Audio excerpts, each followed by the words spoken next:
Chapter 1396. Aslan Barbo was an absolute egoist. In his heart, Grim was someone he could never offend. If there were any conflicts between him and Grim, he would have to pay a huge price to make up for it.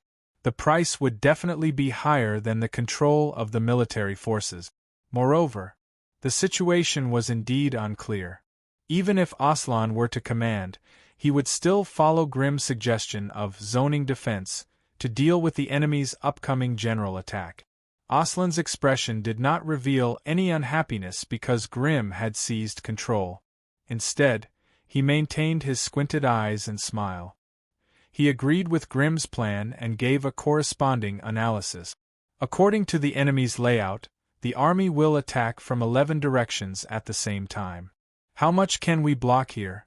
The secret Void Society behind Pope needs to be responsible for the space refraction device to avoid the direct bombardment of the positron cannons. Naturally, they can't leave. Hope came here alone due to his birth issue, so he didn't have a corresponding force.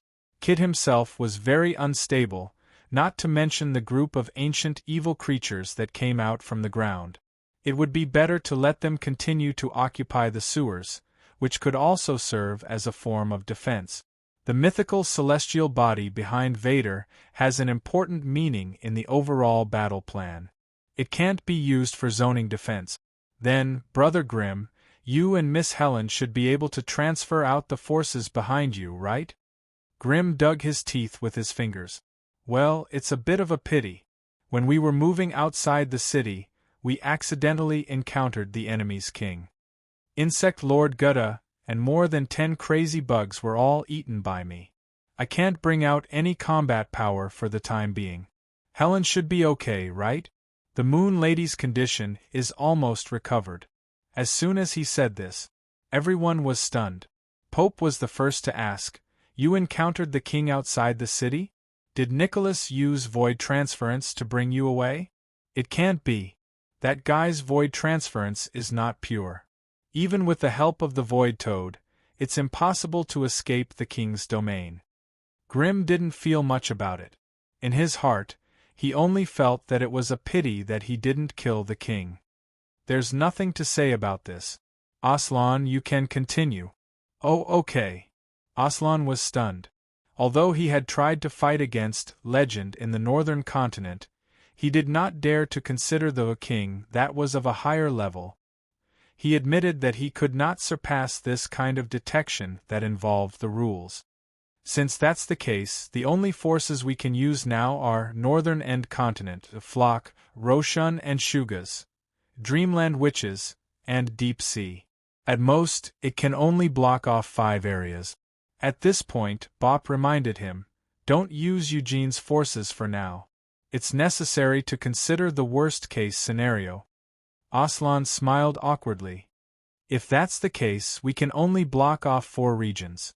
Mother's Magus Legion is also on standby outside the city.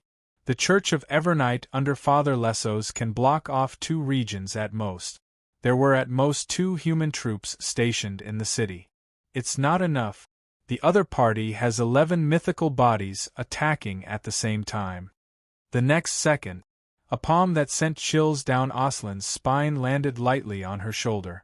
Unknowingly, Grim had quietly approached her. "Why do you have to calculate it so clearly? As long as the overall arrangement is like this, we will make up for what is not enough.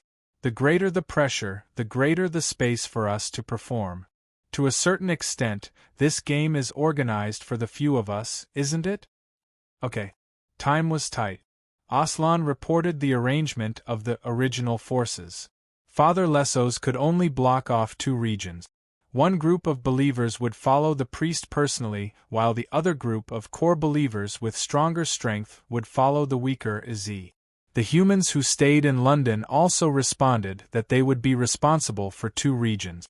The severely injured cleric, Olivia, would not participate in the battle. She would stay at the bottom of the church to recuperate. The 3rd corporal under her, Shield of the Church, Fito Walton, had died of serious injuries when the mother invaded the church. The 1st corporal was also seriously injured. In addition to the death of the liquidation troops and many saints, the Holy Knights could not provide any military strength to fight against the large-scale siege troop. The task of guarding the city was handed over to the Scarlet Knights and the Sorcerer Knights, who had been active in their mother's palace and secretly set up a barrier. Jaros Midam, who was already old, gladly accepted the battle plan. Commander Shea had just finished her self-surgery in the hospital and led the Scarlet Knights to one of the guarded areas. Some of the knights on horses didn't even have time to take off their white coat. For a moment, the lifeless city of London seemed to have come alive. Rumble! The mythical worm that had been sleeping for 4 months once again lifted the entire iceberg and headed towards a preset garrison area. At this moment, the polar circle mantis demons sealed in ice opened their eyes one after another. As the layers of ice broke off, the polar circle forces behind Aslan slowly became restless. Ta-ta-ta. The sound of hooves could be heard continuously, but there was not a single goat running in the city. In another preset garrison area near the city wall, layers of dark purple fog had completely covered the area. Some kind of black forest that was between living things and plants began to grow rapidly in the streets, and the entire area was filled with a kind of vitality. The flock of sheep had arrived. Not far away, in an area with a relatively high density of residents. It seemed that a large number of the most ordinary dark residents had been specially arranged to come here. After signing some kind of agreement, they fell asleep peacefully in their respective rooms. Their consciousness was slowly brought to a very deep area, and they lived a new life in the dreamland. At the same time, the physical body in the sleeping state became the connecting channel between the dreamlands and reality. Plants of different styles grew out from their navels. Some were flowers, some were grass, some were thorns and vines, and some were even directly transformed into human trees that took root on the bed. Finally, the plants that grew wildly and crowded the room would peel off the bodies of women that were as delicate as water. They wore plant masks of different styles and wore translucent halter straps dresses. They were also engraved with a large number of unrecognizable tattoos. To be precise, they should be called dream tattoos. The dream witches that were farmed by the Moon Maiden, Agatha, had all come to reality. Another garrison area that was also set up in the residential area. The faucets of every household were turned on at the same time, and streams of clear water flowed out continuously. Slowly, the clear water began to be mixed with seaweed and small shellfish until the water pipes were completely broken, and various substances that belonged to the sea burst out. Slowly, the seawater that came out of nowhere filled the sinks and the rooms. Finally, it seeped out of the buildings and formed a thin layer of water in the streets and alleys. Asterisk plop plop plop. Asterisk a large number of dead fish were scattered everywhere. In the darkness, eyes that were like searchlights slowly appeared, either stuck to the windows, hidden in the sewers, or filled the entire alleyway. The deep ones had prepared a channel to the deep sea for outsiders. Chapter 1397. Currently, in the City of London, the number of garrison troops led by mythical entities was as follows: Frowny Face Human Expeditionary Force, 2 Church of Evernight, 2 Original Force. For compared to the invaders who were about to launch a general attack on London, there were 3 fewer troops. If the gap could not be filled in time, the entire defense line would completely collapse in a short period of time. And there was one more thing to pay attention to: battlefield factors. Although the black dragon in the sky was fighting fiercely with its mother, because the war broke out in the City of London, the black dragon could spew all kinds of destructive dragon breaths without restraint. In order to ensure that her city was not affected, the mother had to do her best to block every dragon breath that fell on London. While the mother was restricted, she could not ensure that the dragon breath was completely blocked. A portion of the destructive energy that escaped or was scattered would turn into small meteorites and randomly fall in different parts of London. Some of the lower-level hybrid demons might be instantly evaporated. Similarly, the cat and mouse game in the city did not stop for a moment. Grim Reaper Alex located the aura of the mechanical mother in the death plane and hunted all over the city. However, such restriction could not guarantee that there would be no gaps. Once the mechanical mother was free, it would shoot out destructive rays with a raise of its hand. If they were unlucky, it might cause a devastating blow to a troop stationed in the city. It was also because of this that the Grim Reaper was under great pressure. He could not relax for a moment. If he wanted to break this situation, he had to wait for a good enough opportunity. Of course, such a cat and mouse game was not without benefit. With Alex's many kills, although he consumed a lot of energy and stamina, he was also constantly getting closer to the root of the mechanical mother. A girl hiding at the bottom of a metal lake. In conclusion, the garrison had to withstand the double pressure of unequal numbers and war factors to defend the inner city. It's coming. Millions of invading coalition troops invaded the inner city from the 11 positions of the city wall at the same time. They were no longer like the vanguard troops who explored different areas in the form of small teams. Instead, they maintained almost perfect integrity and coordination as they forcefully pushed into the inner city. Detailed information about London had been imprinted in their heads. Along the way, they destroyed all the buildings, street lamps, and black candles that were placed everywhere. The energy beam shot out by the Terminator machine also carried a strange dark red energy, which symbolized the power of the secret treasure. The effect was better than expected. It could tear apart the darkness created by the candles and easily destroy large and small buildings. However, there was one detail that required attention. The programmed Terminator did not destroy any of the sewer exits. Instead, it welded the sewer exits shut. Because the vanguard troops did not have much information about the sewers, they died as soon as they entered. The sewers were also listed as a dangerous area in the general attack this time. They were to avoid them as much as possible on the eve of the siege, and only deal with the sewers when the enemy was about to be wiped out. He had been pushing forward. Half an hour later, the invading army officially stepped into the territory of the station troops, and war broke out. The iceberg, whose peak almost touched the mythical celestial body, was located at the intersection of the street. At least 3 streets in the vicinity were affected by the iceberg. The buildings and roads were all frozen, and icicles that could easily penetrate human bodies fell like snowflakes. A world of ice and snow, the mythical worm from the northern continent combined with the characteristics of the iceberg to release a field effect. The invaders who stepped into this area, especially the machines with good thermal conductivity, would be automatically stacked with the debuff Extreme Cold. The effects were as follows: movement speed -1%, agility -1%, energy transfer -1%, and an additional stack every 10 seconds. The maximum number of stacks was 30. When the stacks were full, the individual would also receive an additional debuff, bone-chilling cold. When the individual was attacked by a polar creature, there was a 10% chance of being completely frozen.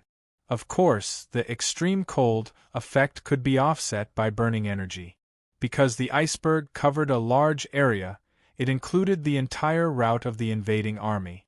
If they wanted to go deeper, they had to pass through the iceberg area.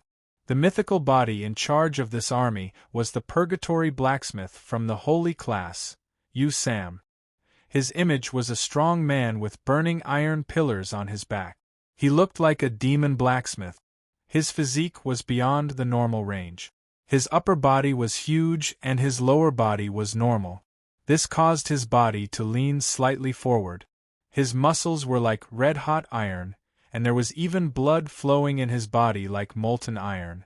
This person was especially good at using fire. The handicrafts he made all had high heat characteristics. Sure enough, it's consistent with the intelligence. The extreme cold iceberg may be a problem for other troops, but for me, it's great. Domain expansion, Inferno Forge. Ding, ding, ding. The dense sound of hammering iron sounded in the streets, accompanied by the splashing of fire cores. An ironworks covering an area of thousands of square meters was formed behind this person. The Terminator troops under his command stepped into the ironworks for temporary strengthening, plating their mechanical bodies with a hot shell that could effectively resist the effects of extreme cold. Moreover, such an ironworks could move with this person, providing forging effects at all times. I didn't expect the ironworks to be so big. Usually, my domain can only reach half the size at most. It's worthy of the insight sharing from the king. I must be the first mythical body to kill the enemy. Sam was excited by the feeling of power he had never felt before. He held 2 completely red-hot iron rods tightly in his hands. The streets filled with purple mist were full of males and females with twisting branches and baby-shaped fruit. The trunks looked like they were giving birth to life. The coverage of the mist also blocked all the routes of the troop. Although machines were not affected by the birth, the more they moved in the purple mist, the more they felt something was wrong, until all the buildings in sight disappeared and were replaced by the black forest, which was very easy to get lost in. The original cement floor had turned into a sticky black swamp. Occasionally, the highly polluting baby arms would reach out and crawl into it. The troops affected by the black forest were led by the mythical program from The Matrix, Agent Goodman's. He was essentially an antivirus software with very high authority. His image was completely different from the Terminator. He was a man in a suit, wearing black sunglasses and an intercom headset. Because he was directly related to the mother, the strengthening effect was the greatest when he received the insight sharing. Now he could even barely do what the mother did, turning the outside world into a program. Whoosh! Goodman's right hand inserted into the twisting trunk. Lines of green program code quickly invaded the trunk, analyzed it, and completely occupied it. When the tree completely turned into program code, the illusion was broken. The black forest dissipated and returned to the original appearance of the London street. The sheep hiding in the dark were also exposed. Delete them. Agent Goodman's used the same method to insert his hand into the body of another Terminator. With the invasion of the green code, the ordinary Terminator turned into an agent like him in a few seconds. Although his level remained the same, his overall strength skyrocketed. At the same time, all the Terminators under his command were agent assimilated. A force more terrifying than the Terminators rushed into the sheep flock. Chapter 1398. It was a street filled with camouflage and over 80% vegetation coverage. Flowers and plants covered all the nearby street. Branches full of fruits squeezed through the windows of every house. The branches intertwined in the air and even weaved a high-density plant network between the buildings. There were also pom-poms similar to dandelions floating in the air. The deeper they went, the more they felt detached from reality. When one of the troops passed through this area, the Terminators suddenly stopped operating one after another. The internal process fell into a dormant state without receiving any orders. The mythical entity in charge of leading this troop came from the Sin realm. Unlike Agent Goodman's, who was just directly under the mother, this mythical entity could not wake up the dormant machinery by changing the program or adding instructions. If they continued to go deeper, all the troops under his command would fall into a deep sleep. And it was not as simple as a deep sleep. Once a machine or individual fell into a deep sleep, plants would slowly grow on the surface of the body and eventually become a part of the sea of flowers and plant. In the face of such a situation, the leader of the troop, the Sin of Sloth, Venter Sloth, was not worried at all. He even showed a satisfied smile. Coming from the Sin realm, he was not directly under the management of Emperor Slayer. He came here because he was instructed by the sinful baby to help Emperor Slayer win the mission and try his best to get the maximum Black Tower reward for the Sin realm. Even if he was not strengthened by the Mother's Code, he had reached the late stage of the mythical realm.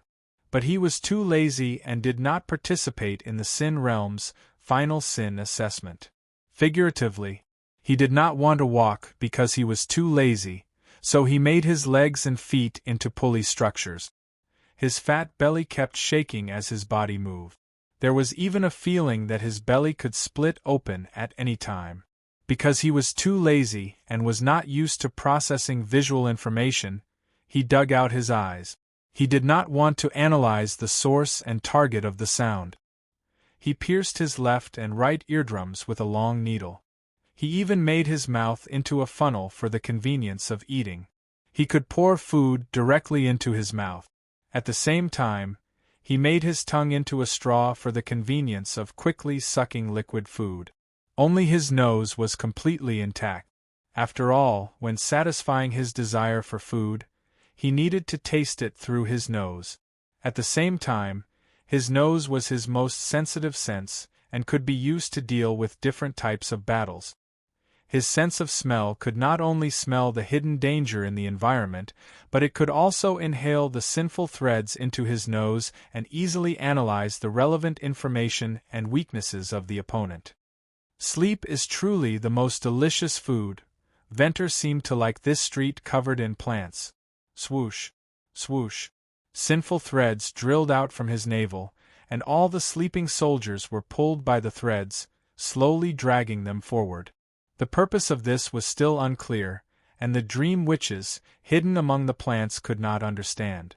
In the meantime, the Moon Maiden, Agatha, also commanded the witches to set up a trap in the dark.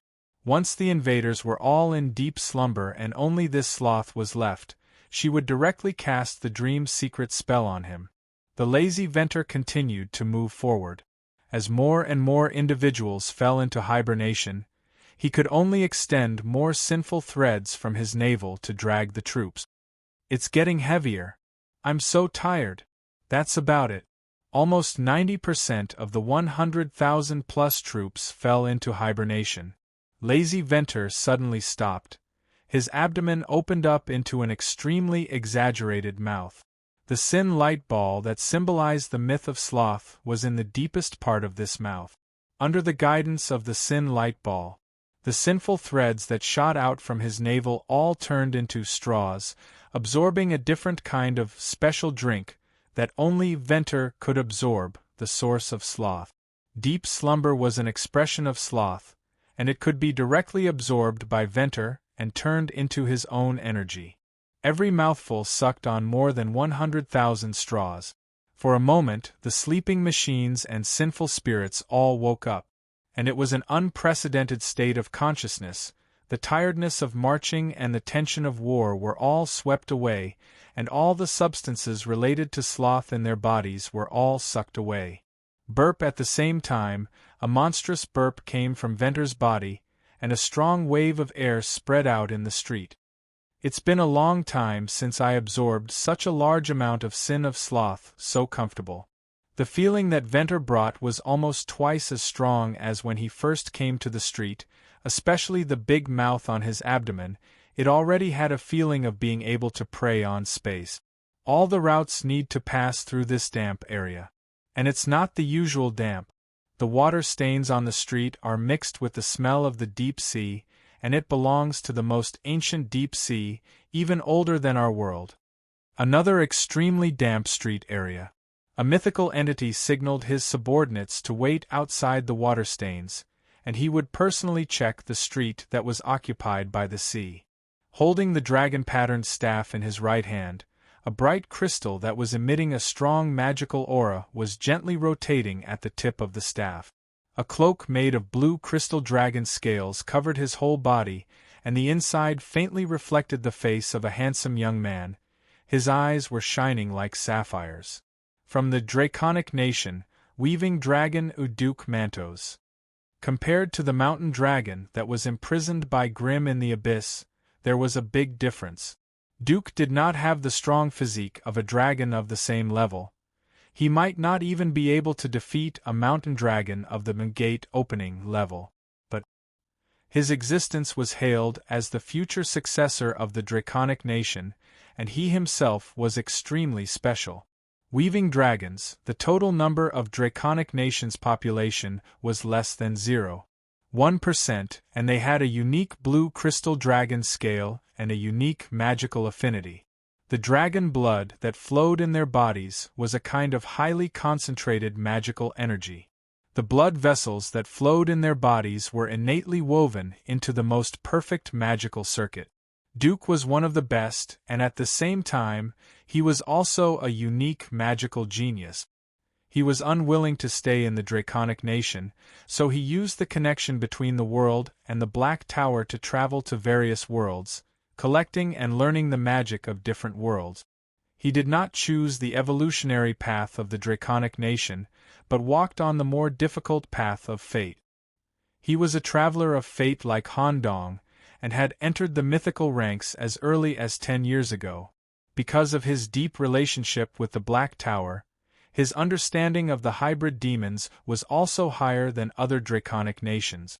Now, he quickly read the composition of the seawater and the deep-sea pollution that was contained in it by touching the water stains. Analysis complete. In an instant, a pair of blue dragon wings with flowing magical patterns spread out behind him. A large number of magical seeds were sprinkled from the dragon wings, and fell on each of his subordinates, allowing them to be effectively immune to the corrosive damage brought by the seawater.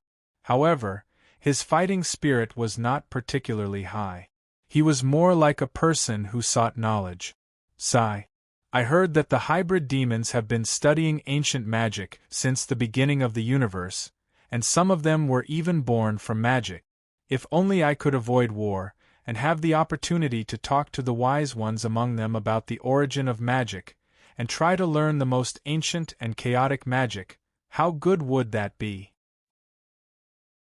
Chapter 1399. Almost at the same time, the city of London was dazzling and shaking. The 8 garrison points set up by the hybrid demons and the humans stationed in the city entered a state of war almost at the same time. It could be seen that the other party's integrity and coordination were high. They would never give the hybrid demons a chance to mobilize their manpower with the home advantage. At the same time, the information brought by the sacrifice of the vanguard. With the support of the information, the mythical body and the Terminator army supported by the code, the hybrid demons were slightly suppressed in the early stages of the battle. The allied forces of the 4 great worlds were advancing at an extremely slow speed. Fortunately, the forces behind the original body were basically at full strength. With the sound assistance and intelligence investigation provided by the mythical body, the situation could be stabilized.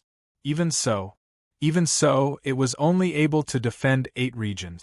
At present, there were still 3 troops in an unguarded state, pushing forward in the city. The mythical body from the sin of sin was different from the sin of laziness, Venter, that used laziness as fodder. It was also different from the Emperor Slayer, that poured all sins into killing. The sins he committed were ranked relatively low on the original sin tablet, but they were relatively special. Sin of peeping Tingmu, because he relied entirely on the palanquin bearers to travel, and his true body was hidden in the palanquin, his true appearance could not be seen.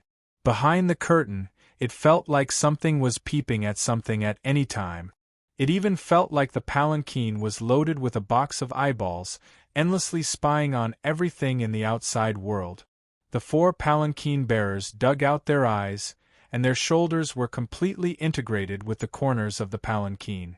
It was as if they were a part of the palanquin and were directly controlled by the mythical body. The speed of this troop was almost twice as slow as the other troop. This was because Tingmu moved and stopped. Once he spied on a strange area, he would stay for a while. However, this was also approved by the mother. Because his eyes could see hidden information that the vanguard troops could not obtain, he could dig deeper. After a while, he also reached a deeper location in the city of London, but he was not attacked by the enemy. Strange, the area I am currently in should be the same as the other troop. Why haven't I encountered any hybrid demons? Tingmu reported the situation to the mother through the programming network. He immediately received orders to continue deeper into the city. It seemed like there weren't enough hybrid demons left in the city, and he happened to find a gap. How boring!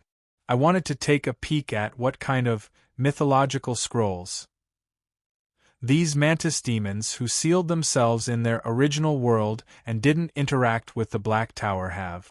However, it was also a good thing to go deeper. Maybe it can let me peek at the true appearance of this city in advance. Even though the land deed, which symbolizes the power of the world, has been worn out, it can still carry so many mythical bodies and the army in the city. There must be something interesting down there. The palanquin continued forward as it passed through a dark alley. The sedan bearers all stopped and turned the sedan door into a dark alley. What is this? In this person's special vision, in the depths of the eerie and narrow street, a strange door was hidden. He immediately compared it with the map of London sent by the mother. The back of this street just corresponded to an area that had not been explored. The overall feeling it gave him was different from the visual senses of London. Black smoke? The peeping vision even found strands of strange death aura constantly overflowing from the crack of the door. Flatten the nearby buildings. With all kinds of explosions, the densely packed high-rise buildings around were all razed to the ground. A highly hidden inner wall was revealed, extending to the outer wall, forming a completely enclosed area in the city. He continued to peek. A hollow and dark door appeared on the wall. Behind the door was a manor that was completely different from the style of London. To be safe, Tingmu also reported to the mother and requested to investigate this mysterious area. Perhaps the real core of London was here. There was a certain possibility.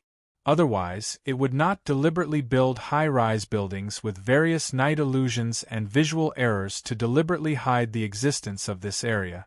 The mother also quickly approved. After all, the characteristics of Tingmu were originally used to explore London and eliminate the risks lurking in the dark.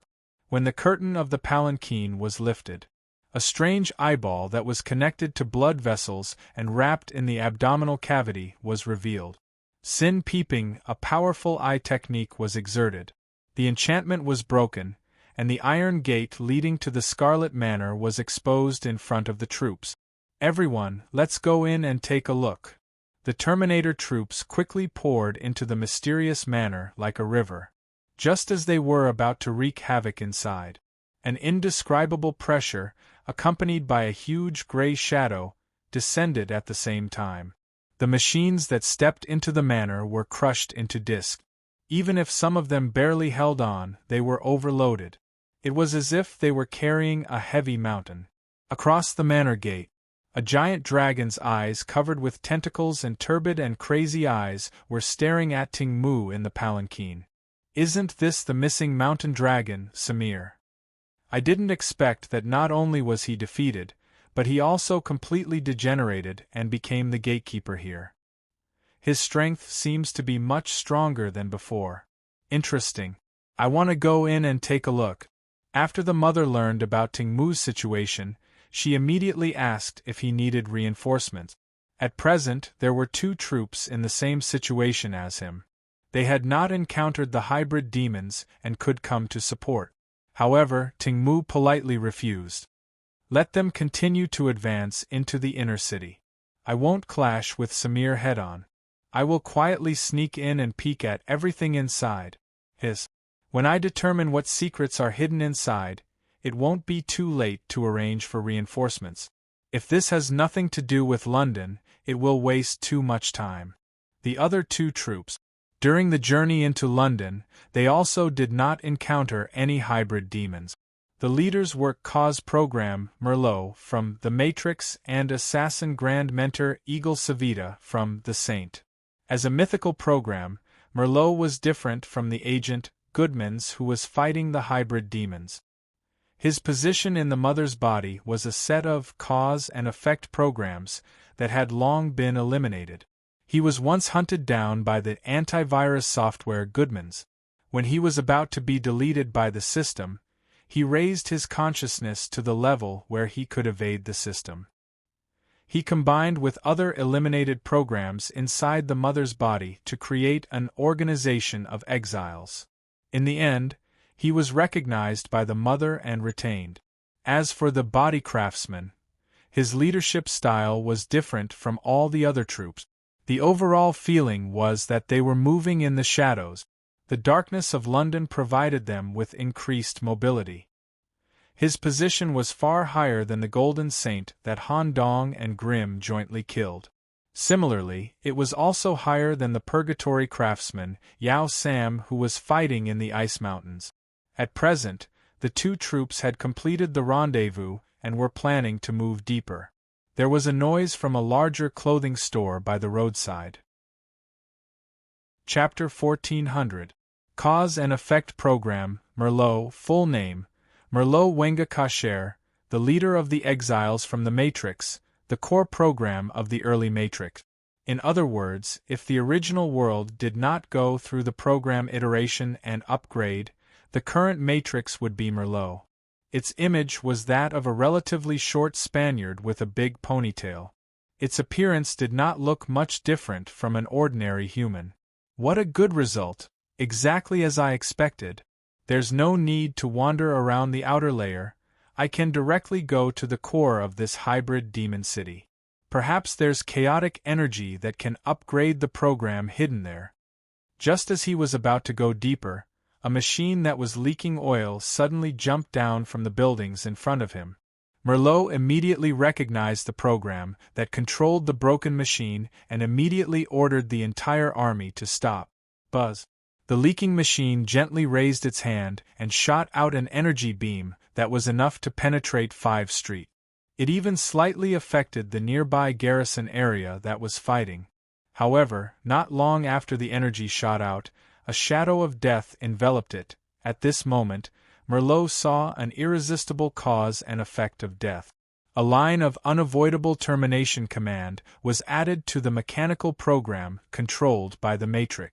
Buzz. The machine's head was cut off, and the remaining part dissipated in the shadow of death. The cloaked Grim Reaper with a huge silver scythe on its back landed in the position of the Matrix robot. Its gaze suddenly turned to Merlot, who was not far away. Such a gaze scared the latter until he was sweating profusely. The program in his brain was frantically calculating, and there were even bursts of white smoke seeping out of his scalp. He barely found a cause and effect relationship that could prevent him from being killed. Don't have any facial expression, don't look directly, take 3 steps back. After completing the above actions, Merlot raised his head again. The Grim Reaper had left the street, and the terrifying aura of death had completely dissipated. It's really scary. Fortunately, the Matrix is secretly restraining such a powerful existence. I really have to thank her when I get back. Just as Merlot was about to continue moving forward, an irresistible order was generated in his brain.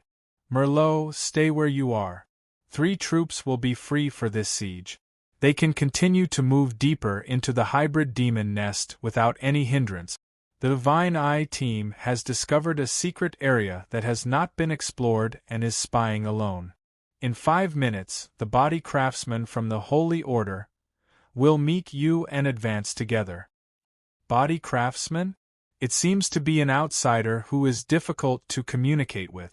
Matrix, can you give me control of the joint advancement? I will definitely give you a satisfactory answer. However, Merlot's petition was rejected by the mother. The scale of saint rank is much larger than our world, and the craftsmanship they possess can also bring unprecedented innovations to our technology. It was necessary to make appropriate overtures of goodwill in order to establish cooperative relations after the war. I have already asked the other party's opinion. The command of the joint advance will be handed over to the human craftsman, Eagle Savita. I hope you can provide sufficient assistance. Yes. Although Merlot agreed, he was a little unhappy. As the leader of the exiles, he had a certain ambition. Although he was currently living in the programmed world created by the mother, He had a more extreme resistance mentality than any program. Although I have to admit that this woman's program development is better than mine, her management of the world is too conservative. For a special world like ours, which is controlled by programs, the potential is definitely higher than that of Saint level. There is no need for us to bow down to this group of craftsmen who follow old technology. With benefits as the premise, they will naturally provide the technology. As soon as he finished speaking, another black army emerged from the side, and some people even emerged directly from the shadows. There was no movement at all. The nature of the entire army had been changed. Under the leadership of this human craftsman and assassin, they had completely adapted and used the dark environment of London.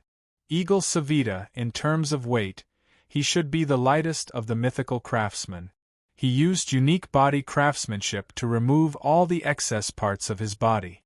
At the same time, the structure of the skin, the arrangement of the flesh, and the blood vessels had been optimized to the extreme.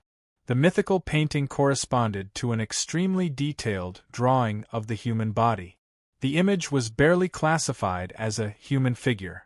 Below the thoracic cavity and above the waist were completely removed, leaving only an integrated spine for connection. After the organs of the body were optimized, they were integrated into the thoracic area. The face and jaw were replaced with an unknown black metal. The arms and legs were also made of this highly flesh-like black metal, which was a combination of Savita's highest craftsmanship and his mythology. Domain, low consumption. Assassin Curtain Savita could expand the mythical domain in the form of a curtain with very low consumption. It did not have any attribute enhancement, but it could allow all the allies covered by the curtain to move forward in the shadows. It could even use the shadows as a medium to travel short distances. When the troops converged, Merlot's displeased expression immediately turned into a smile, and he naturally handed over his command. Savita did not say much. After all, their purpose was exactly the same. They had no intention of stopping and continued to advance deeper. The assassin curtain also expanded, enveloping the two teams.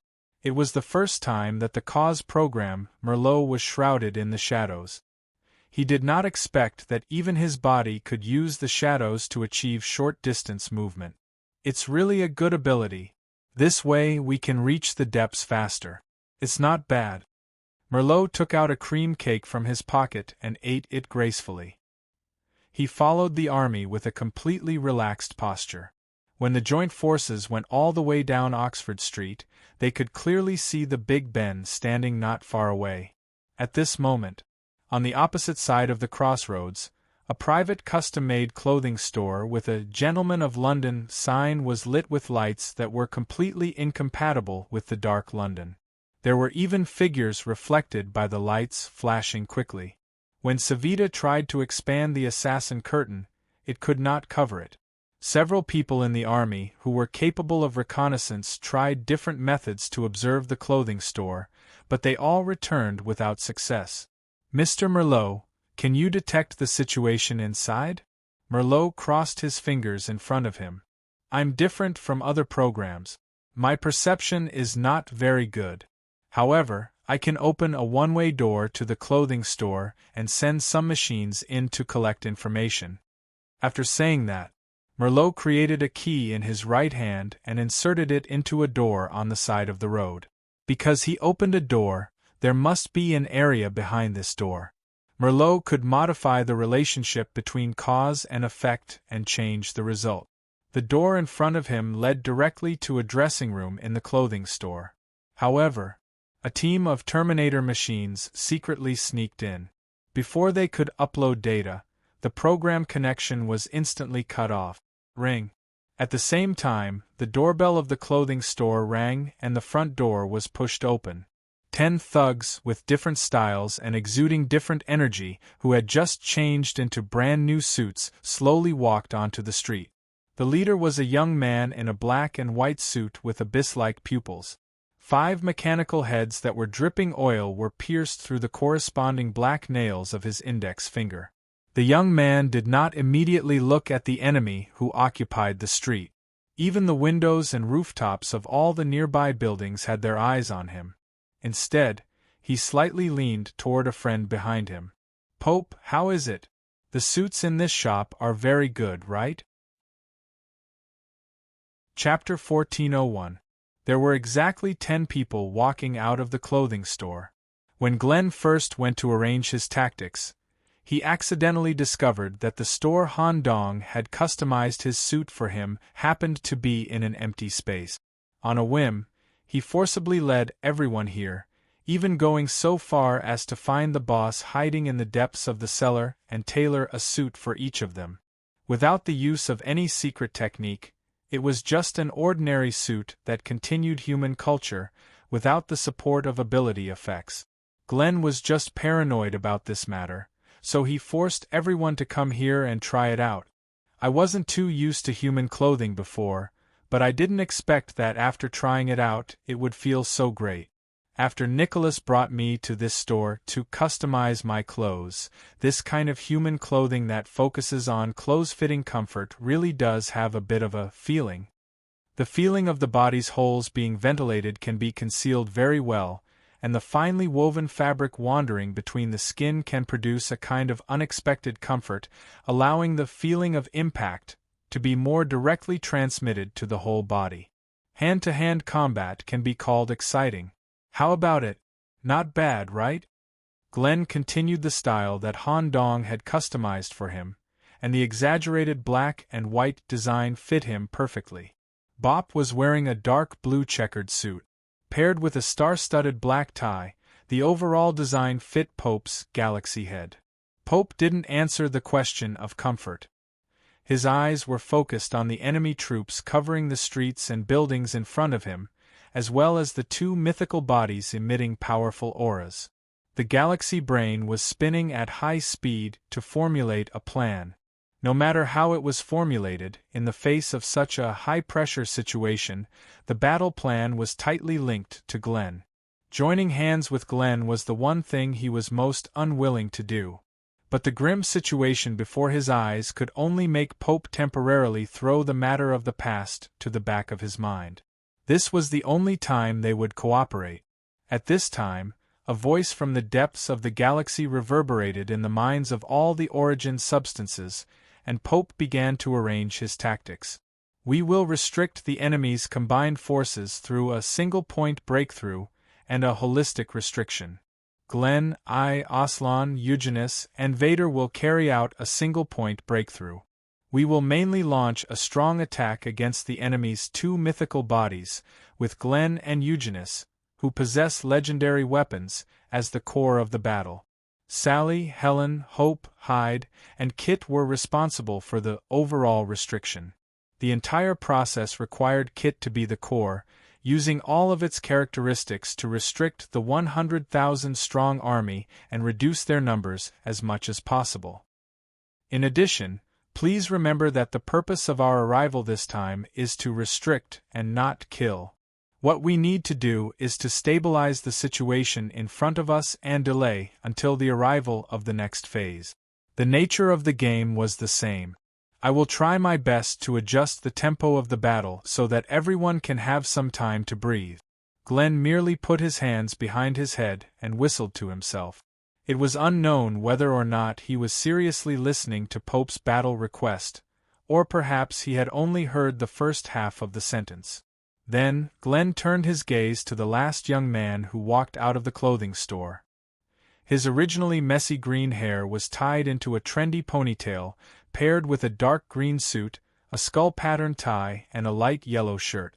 Although it was very close to him, however, this kind of tidiness made the young man very uncomfortable. His whole body felt very awkward. "Eugene, can you keep up with me? If you can't keep up, just use your eyes like before. Your eyeballs are really too useful.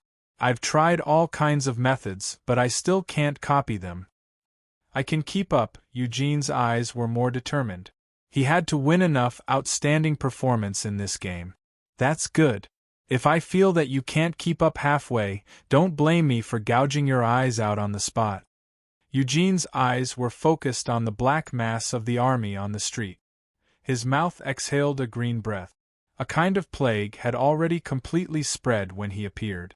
While Glenn and Eugene were talking, Pope was also alone with Black Goat Sally to arrange the mission. Sally was dressed in standard office lady attire, a white shirt as the base, paired with a black suit and a short skirt that wouldn't affect her movements. She still kept the black hooves. "Miss Sally, I'll leave the overall restriction to you. As I just said, the restriction will revolve around Kit. Only in this way can it be possible to restrict the army of 100,000. If I have time, I'll divide a part of my attention to assist in the regulation." Sally crossed her hands in front of her chest and softly responded. "You'd better concentrate on the mythical body. These two in front of you are mythical close to the king. Then I'll leave it to you." Perhaps it was because the sudden appearance of the thugs in suits on the street didn't fit the theme of war. The enemy troops felt strange and didn't launch an attack for the time being. The assassin Great Mentor determined the level of the 10 youths at first glance. None of them had reached the mythical level. When the assassin curtain spread out to the maximum extent, it couldn't detect any reinforcements lying in ambush. Because of the lack of manpower, they deliberately sent a suicide squad to stall for time? Kill them all. Time was tight. Eagle Savita didn't hesitate at all and waved his hand. The assassin curtain immediately covered the youth at the entrance of the clothing store. At the same time the curtain covered, a dozen Terminators with eyes emitting a mechanical red light instantly rose up. Their palms were full of energy. Boom! A mushroom cloud entwined with crimson electric light rose in front of the clothing store. However, there was one thing that made Savita very strange. He saw 10 youths with the naked eye, but the assassin curtain only captured 9. Just as he was trying to find the missing one of the subordinates closest to Savita, who also belonged to the beginning stage of the Holy Order, suddenly held his head with both hands and at the same time began to howl in pain. It seemed that something had drilled into his brain. Because it was too uncomfortable, this person completely pierced his eardrum with his fingers and even put his whole arm into his ear hole and crazily scratched. In the next second, the arm that reached into his ear hole was completely torn apart. A youth bathed in blood slowly crawled out from the blacksmith's ear hole. The black and white suit was wrapped in a layer of mucus, which was not stained by blood. In the youth's hand was a black knife with a woman's arm as the handle. The surface was full of fingernail patterns. "Blacksmith, am I right? I remember the inferior breath on your body very clearly, but you seem to be more powerful than that shiny guy." His tongue hung in the corner of his mouth. The crazy Grim completely ignored the difference in level and directly slashed at the enemy's commander-in-chief. Perhaps it was because of the enlightenment that came from swallowing the Lord Insect, or the remnants of the insect's limbs that remained in his stomach. Perhaps it was the improvement that came from the battle with the Emperor Slayer. Grim's current slash had completely reached the mythical level. It was like a crazy demon opening the abyss full of fingernails to devour him. Eagle Savita smelled the danger. He immediately crossed his 2 black arms that were made with perfect craftsmanship in the shape of an X in front of him. This black material between flesh and metal immediately formed the arm blade. Ding! In an instant, the surrounding ground cracked layer by layer. Every inch of the ground was left with pitch-black fingernail scratches. Savita's body sank more than 10 centimeters into the ground. "You are the hybrid demon that killed Golden Fae?" Savita just asked. A void crack quietly appeared behind him. Countless green eyeballs in the void were watching his body, analyzing his weakness, the blind spots on his back, and the best point of attack. Buzz. A cold light came first. Eugene's spear was like a mythical level Shuga's tentacle, showing the most destructive state, turning into a terrifying green flash. Whoosh! It pierced through Savita's back. Chapter 1402. The body craftsman, Savita, was the overall commander of this joint force. The moment Glenn appeared and attacked this person, he directly attracted close to 100% of the attention. The nearby groups, especially the craftsmen directly under Savita, were even more furious and rushed over in groups. At this moment, thousands of dynamic vision had completed locking on to Glenn. Such attention made Glenn feel as if he was on a stage. This was the scene he wanted to become the focus of attention in the London game room. Wow! The linkage is very strong. Come and kill me! At this moment, Glenn neither defended nor dodged, but took the initiative to open his arms to welcome the upcoming various long-range attacks. However, Glenn was not satisfied yet. Rumble! Several large cracks appeared in the street, and several thick plant roots rose from the ground. At the location where the explosion had just occurred at the entrance of the clothing store, there grew a huge flower from another world that was tens of meters high. This was the plant mount that Helen Hilbert rode when she first came to the city of London. The flower buds bloomed, carrying hundreds of millions of pollen. Helen took the initiative to show the most perfect appearance in front of the enemy. She was wearing a pure white slim-fit suit with a shirt of the same color inside. Her hands were slowly unbuttoning, capturing the enemy's eyes to the greatest extent. The countless skulls that made up her body were playing the greatest role, reflecting an irresistible perfect image in the hearts of the enemy. Even the program that controlled the machine was equally effective. For a moment, the attacks that should have been applied to Glenn were all interrupted, and the eyes of the joint forces were all turned to Helen. Affected by the collective charm, there were even individuals who tried to climb up the flower to have intimate contact with Helen. However, this large-scale effect could not be maintained for too long. The next second, when Helen finished attracting the attention of the enemy, boom! The violent trampling of sheep's hooves came from the adjacent street, and at the same time, there were sheep's hooves of varying width from several meters to tens of meters, directly imprinted on the street, and the overall terrain sank because of this. Sally walked slowly from the end of the street with a standard model's step.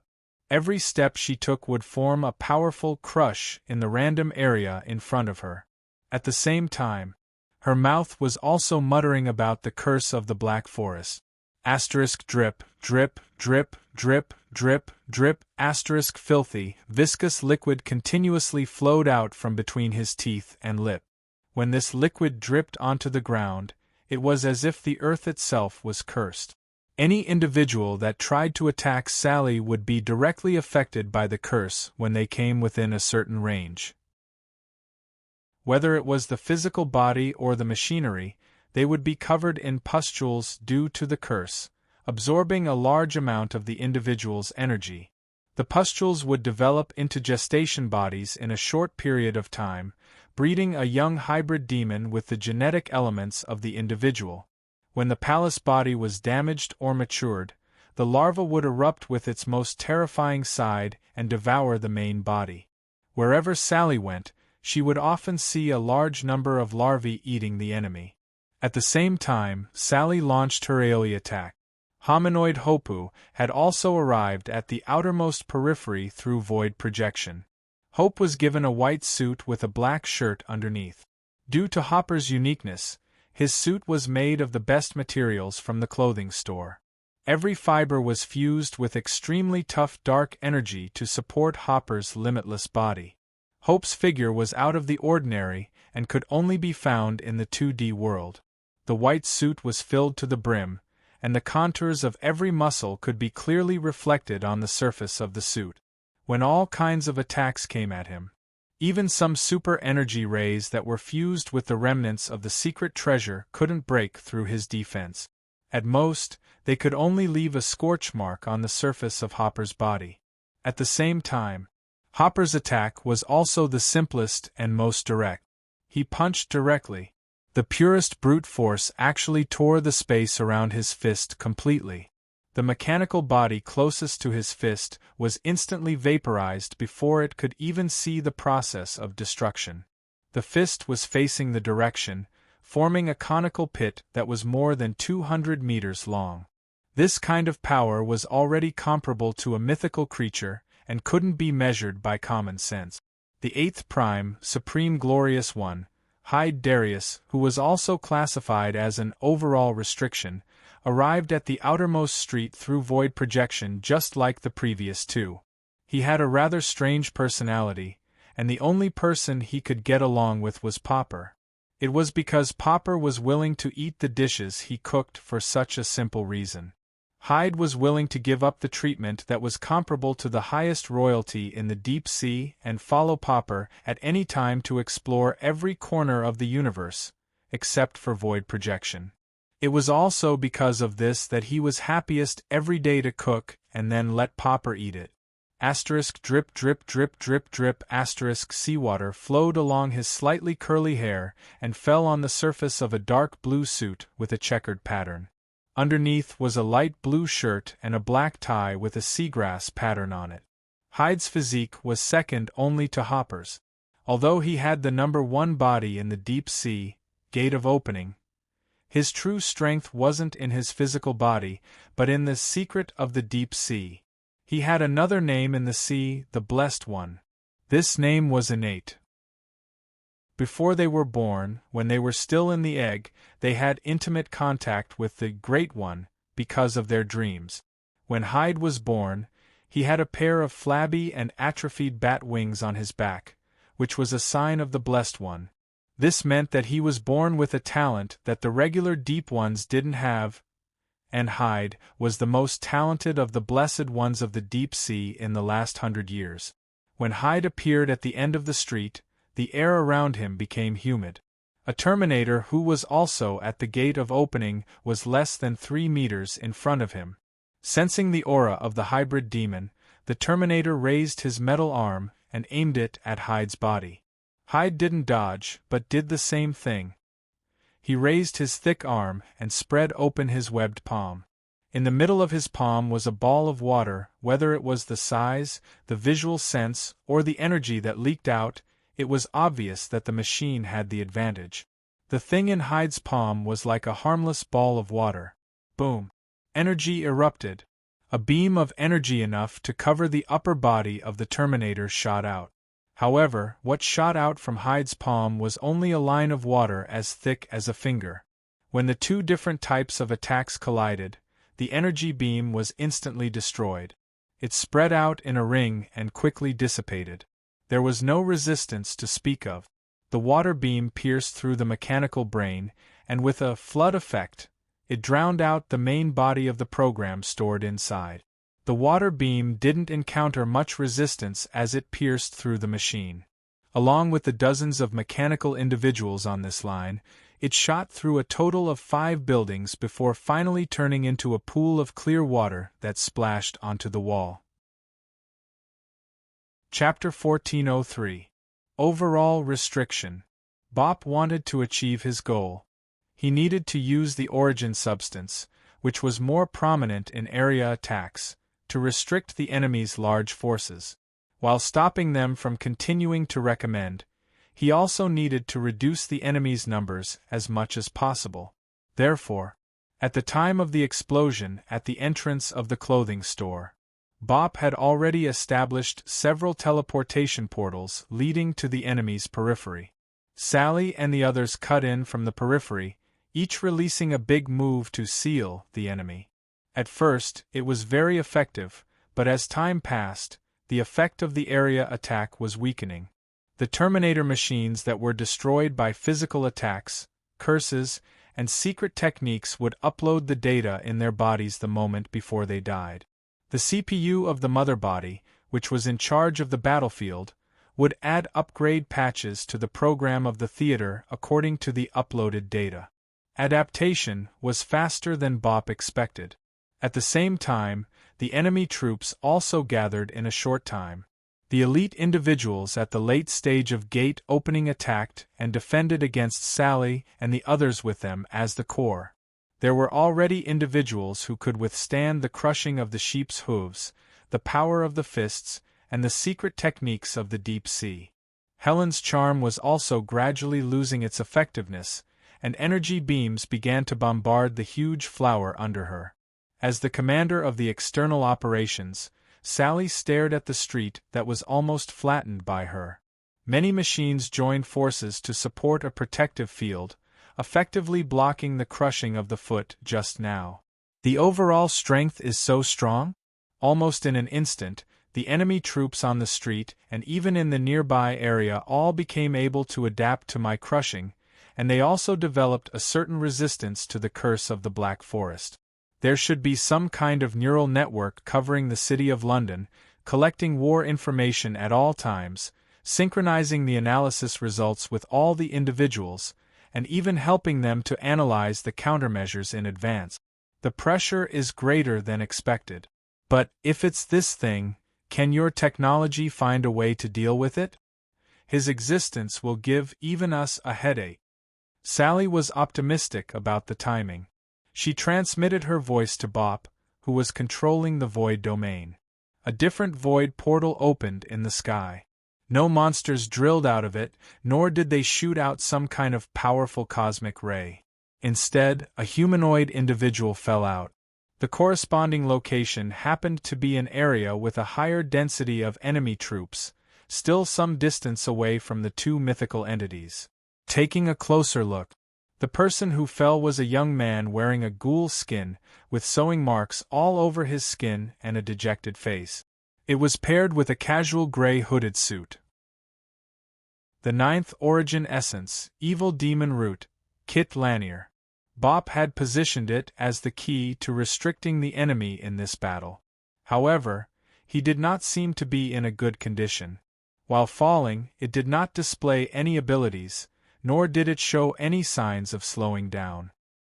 He didn't even adjust his falling posture and deliberately let his face fall.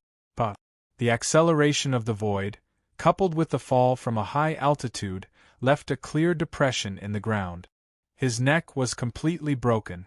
After a short while, Kit slowly sat up and reached out to move his broken neck back to its normal position. Patting the dust off his suit, he said with a dejected expression, "This isn't much different from jumping off a building." Sigh. Just as Kit was complaining about his failed suicide attempt, countless killing intents had already locked onto him, and all sorts of long-range attacks were launched at him. It was different from the defensive methods of other origin bodies. The shell that Kit used to maintain his human form was the ghoul skin that Han Dong had given him, which didn't have much defensive effect. He didn't use any defensive measures either.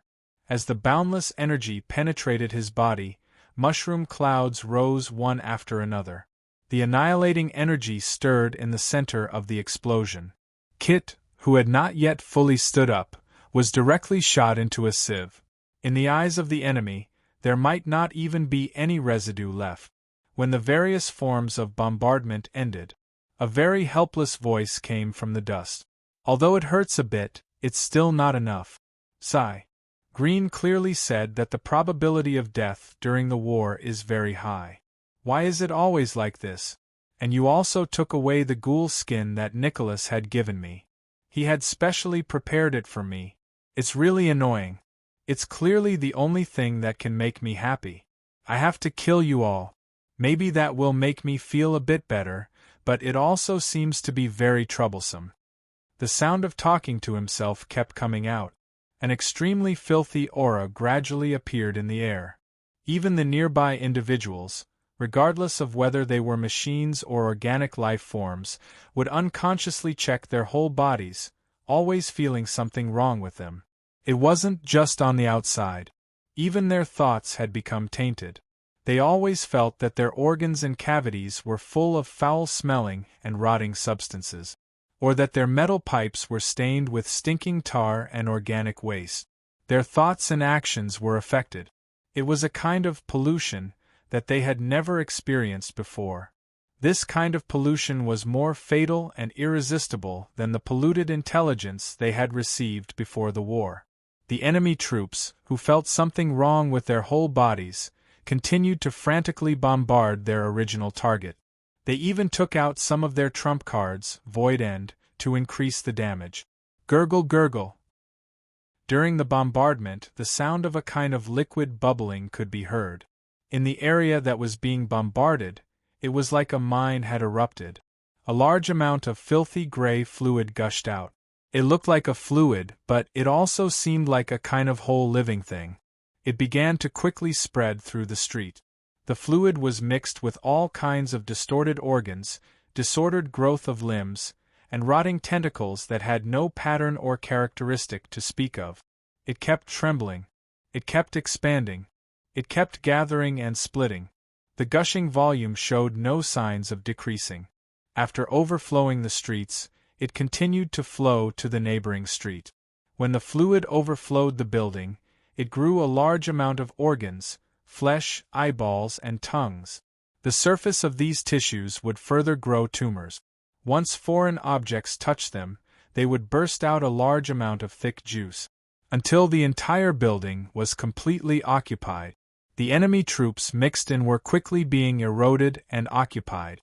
Until they disintegrated, festered, or completely degenerated. Countless error codes were produced in the bodies of the dead machines and were continuously transmitted to the mother body. It even caused a portion of the CPU cores to directly overclock, greatly reducing the computing speed. The database couldn't find countermeasures. This kind of thing didn't seem to exist in the world. It was rumored. When the universe was born, in order to ensure its stability, the rules of the world, or the original creator, gathered and condensed the abnormal erroneous matter that caused the universe to collapse into an extremely dense erroneous protoplasm, sealed in a corner of the universe. The corner seemed to be deep in the earth. Kit was the original descendant of this matter. Chapter 1404. The mother took out 70% of the CPU resources to restrict death and try to create enough chaos and destruction in London. The remaining CPU was used to integrate battlefield information and overall deployment. Everything was operating normally, and even if there were fluctuations in data, they were in a stable range. All of a sudden, the CPU core in charge of a certain area in London suddenly received a large number of error codes and was instantly overclocked and stuck. The mother immediately transferred other cores to perform parallel operations, but it was still difficult to process the roundabout data in a short period of time. What kind of creature is this?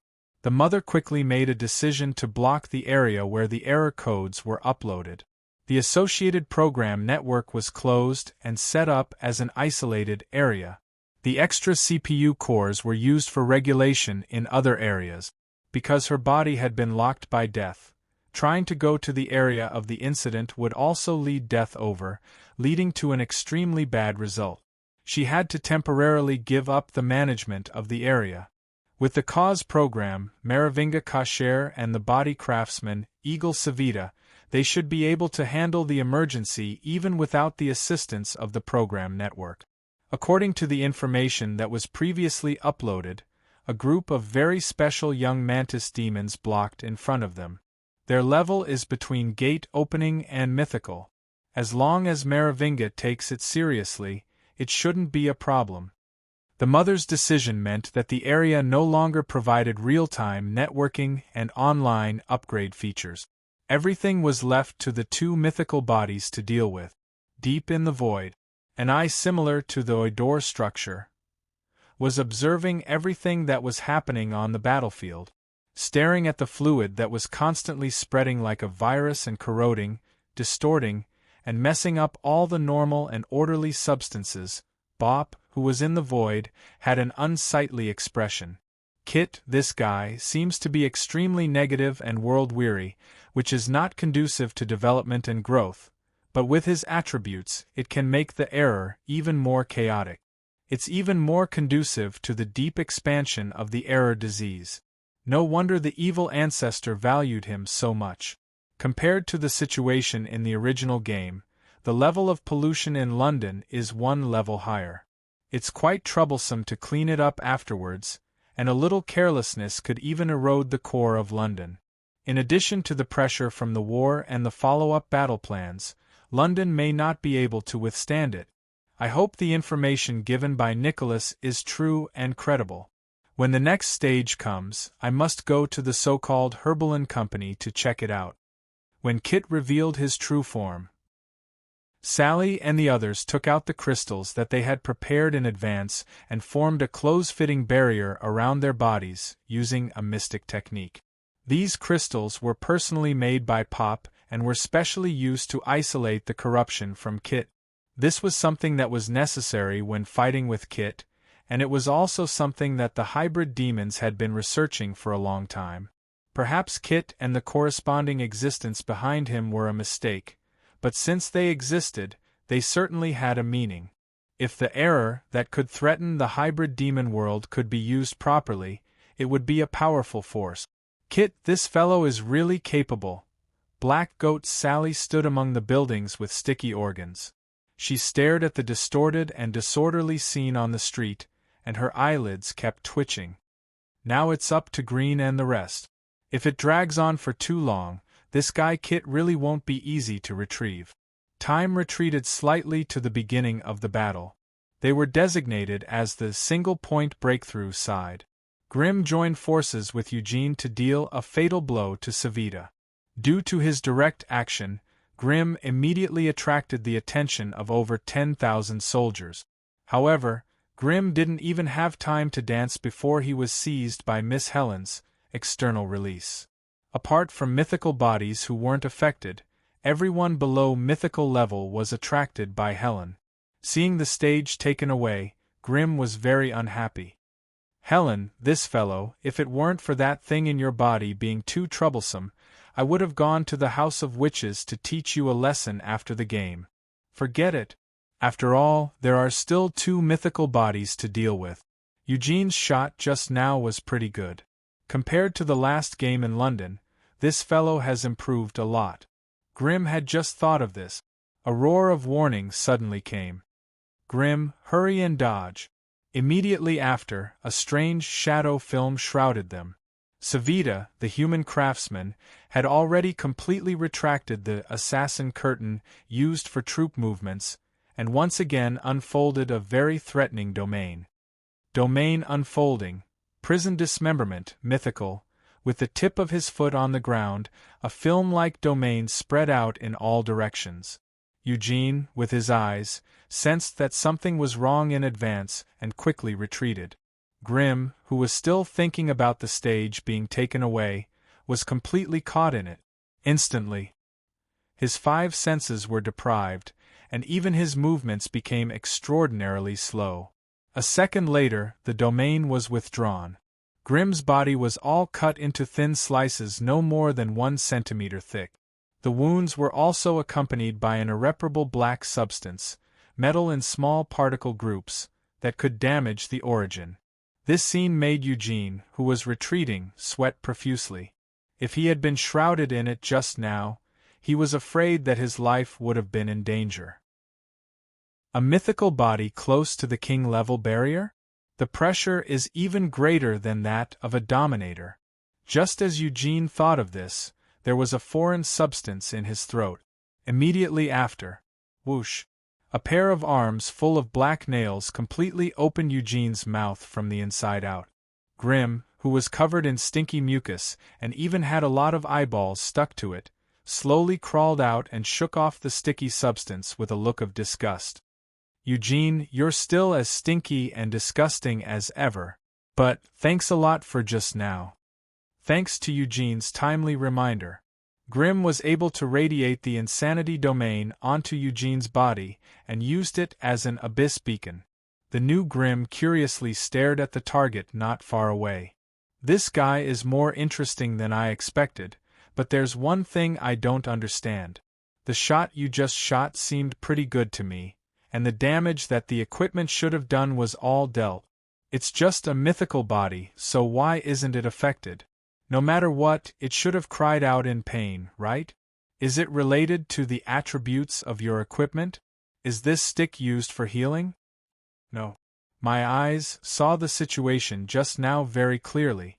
It's not a problem with me or the weapon, and it's not that this guy is powerful enough to ignore the stone spear piercing.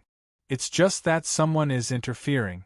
Eugene pointed in a direction and looked over to find a machine that had fallen in the oil room. The pierced body was just the right size for the stone spear. Someone transferred the damage of my shot. To be precise, it should be the whole piercing process to the little soldier on the side. There's such an ability? Grimm immediately turned his head to another mythical body. Cause process, Merovinga Kasher, looks like this battle will be very interesting. Continue to enjoy it. Chapter 1405. Eugene, release the Meat Mountain and the group of disgusting Shugas. You saw the situation just now. These two mythical beings are more powerful than normal. Moreover, you have to face such a large number of troops. No matter how your partners restrain them, there will always be a small number of them who will be free to create chaos. If you make a mistake, you will be shrouded by the black membrane just now and be cut into pieces and die. A powerful male voice sounded in Eugene's head. The voice did not come from other sources. It was in Eugene's hand. It looked simple and completely made of stone. Eugene could communicate with the stone spear in the past year. To be exact, it should be after Eugene's possession plan in the South Pole failed. After experiencing a huge failure for the first time, Eugene's temperament changed greatly. He no longer cared about his life. Taking a great risk of death, he went to the Destiny realm. Putting on the human shell newly developed by the ancients, and with the intervention of the entire Meat Mountain, he successfully entered the Destiny realm. Something unexpected happened. The stone spear that Eugene carried resonated when he entered the Destiny realm. This weapon of destiny that came from the invaders and wiped out the Council of the Ancients led Eugenus to a magnificent world of destiny, the Epic of Homer. It was a very restrictive destiny realm. All outsiders were bound by the rules of the world and were limited to the level of ordinary people. It was the same for Eugene. His plague and Shuga's characteristics were all sealed. He could not even achieve the most basic mutated demon. He could only maintain the form of a human. Only the ability of the eye was partially preserved. After 10 years of hellish war, Eugene finally fell at the last moment. When he woke up, he was already in the pure white settlement area. Because of the mutated demon system, Eugene could not distribute talent points, but he still received a generous reward. The most important thing was, the stone spear, floating in the air, had recognized Eugene as its new master. The two established a consciousness connection for the first time. This was something that even the ruler Shugas could not do. At the same time, Eugene was also told that what he participated in was actually a consciousness event. It was an epic event projected by the stone spear's characteristic. It was a special destiny experience. Although the war lasted 10 years, only 1 year had passed in reality. Otherwise, he would have missed the important London game. You reek of stench and have an extremely evil nature. I didn't expect you to be the new user. Seeing that your performance in the Trojan War was better than the previous ones, I will reluctantly allow you to try me out for a period of time. However, if you want to truly control me, you still have a long way to go. Spear of Achilles, orange font, Introduction, a legendary spear weapon. Wielded by the greatest Greek god of war, it is invincible regardless of distance or distance. Basic attributes: Sad Face 1, increase of attack distance, throwing can increase the attack distance to the maximum. 2. Increase the probability of piercing and damage, and have the effect of breaking magic. Ignore defense is related to the target's level, and breaking magic can be used on any magic defense. General special effects: Frowny Face, Throwing Mastery. Maximum throwing distance plus 100%. Allows charging throw, damage increased by 10% for every 0. 5s of charging, maximum value is 100%. Recall, after throwing the spear can be returned to its original path. During the return, the spear will deal damage equal to the thrown damage. Charge and break the enemy lines. During close combat, attack speed and damage will be increased according to the duration of the battle and the damage received, maximum 200%. Exclusive special effect? The equipment is currently sealed in stone, unable to unlock the special effect. The spear had self-consciousness. To be exact, it should be the will left in the weapon by the original user, Achilles, when he died. Currently, the consciousness in the stone spear, according to the current battle situation, suggested that Eugenus bring out his trump card, the Mountain of Flesh, and release the ultimate monster, Shoggs, that couldn't be defined by the strength of the conventional hybrid demons. Doing so might be able to alleviate the current situation to a great extent, but for the overall battle plan, it didn't have much significance. At this moment, streams of fluid that symbolized error quickly rushed over from the neighboring street. The evil stench emitted by the fluid made even Eugenus very uncomfortable. He immediately opened the crystal in his chest to isolate the corrosive damage from the error fluid. However, it was the rush of this fluid that made Eugenus firm his determination. With Kit interfering in the battle, the individuals below the mythical level in the current area will be severely restricted. The Mountain of Flesh can't be brought out now. It has to wait until the critical moment. Just as Eugenus' heart was slightly relaxed due to the spread of the error fluid, a shadow took advantage of this gap, even avoiding Eugenus' eyes, and instantly approached. The body craftsman, Savita, was already standing behind Eugenus. He had already noticed that this green-haired hybrid demon had a pair of unique eyes that saw through the domain he was about to release just now. In the order of priority to kill, Eugenus was ranked first. Die. The black arm turned into a deadly bayonet and was about to pierce through the target's body. An arm made of starlight appeared out of thin air and grabbed Eugenus into the void crack in advance, barely avoiding it. The galaxy's head stuck in front of Eugenus' face and said in an extremely stern tone, "What are you doing? You're distracted at this time." The opponent is a high-level existence in the mythical category, and also belongs to the type that is very good at killing enemies. If I didn't make a move just now, you would have died. Listening to Pope's stern words, Eugenus wasn't upset at all. Instead, he lowered his head and made a thoughtful expression. "Bop, I have a request. I want to." Eugenus made an unbelievable request. Even Bop found it hard to understand.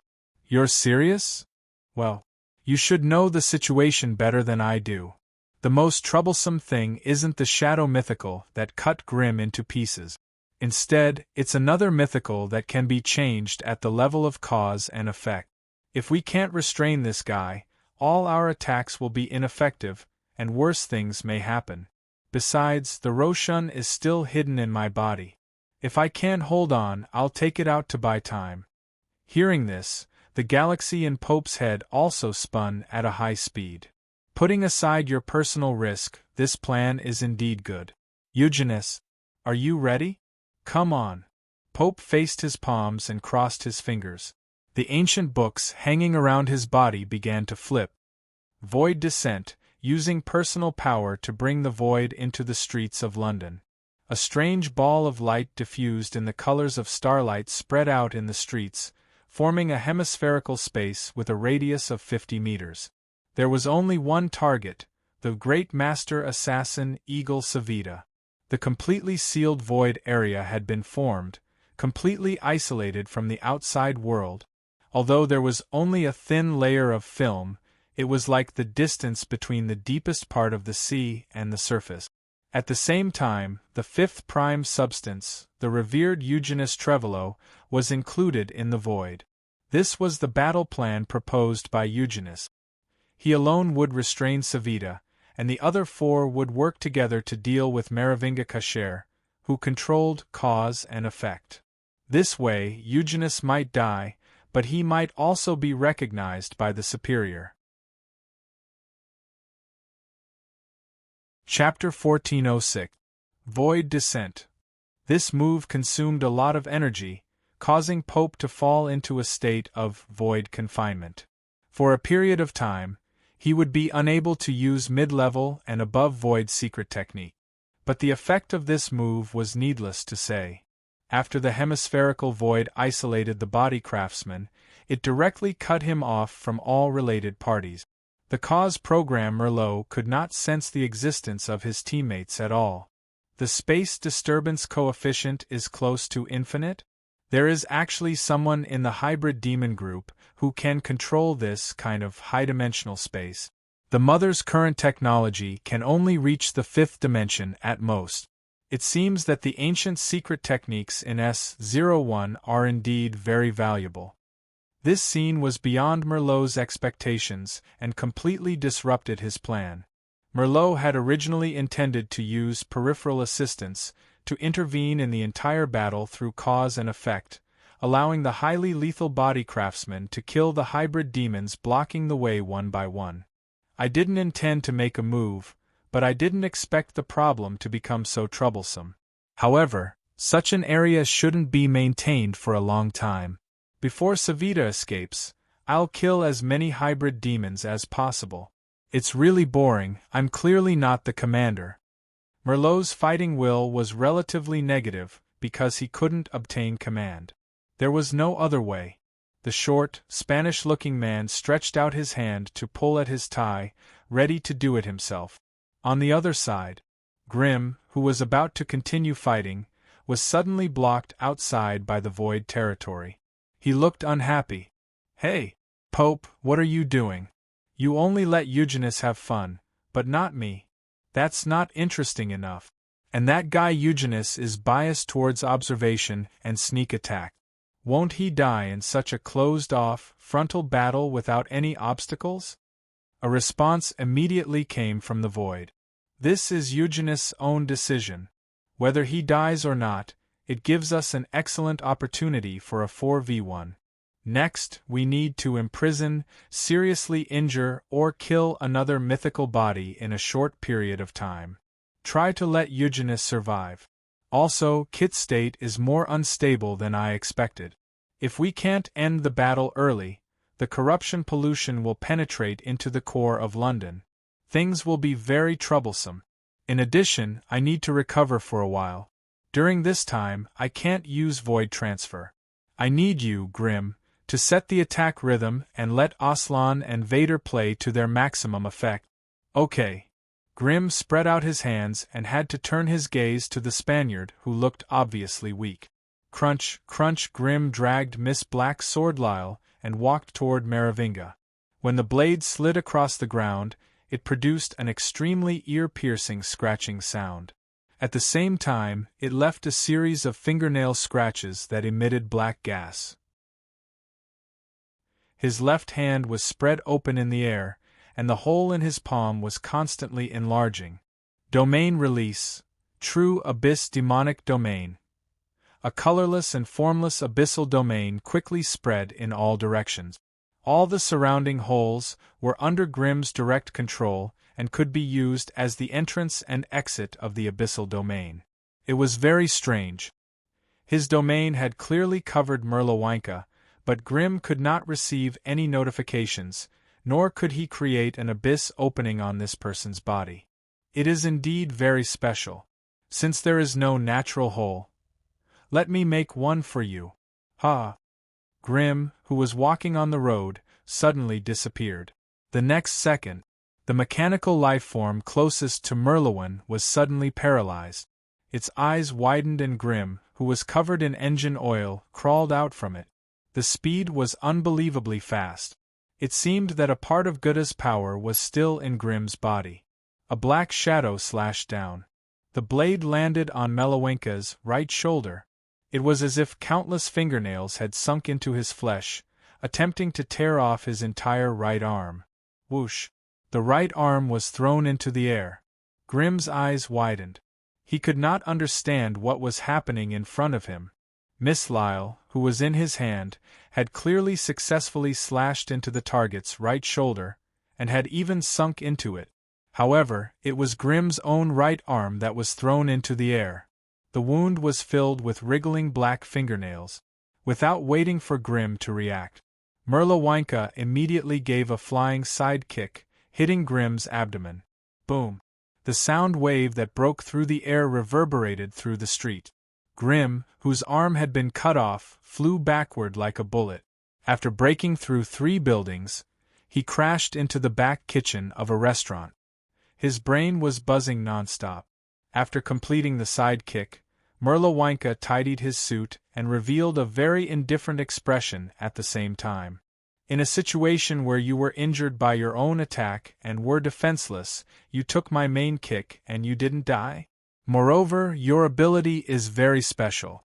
It is mixed with an incomprehensible whole theory and regeneration method. I have to kill you first. Merlawinka did not chase forward. Instead, he gave a side kick to the fire hydrant on the side of the road.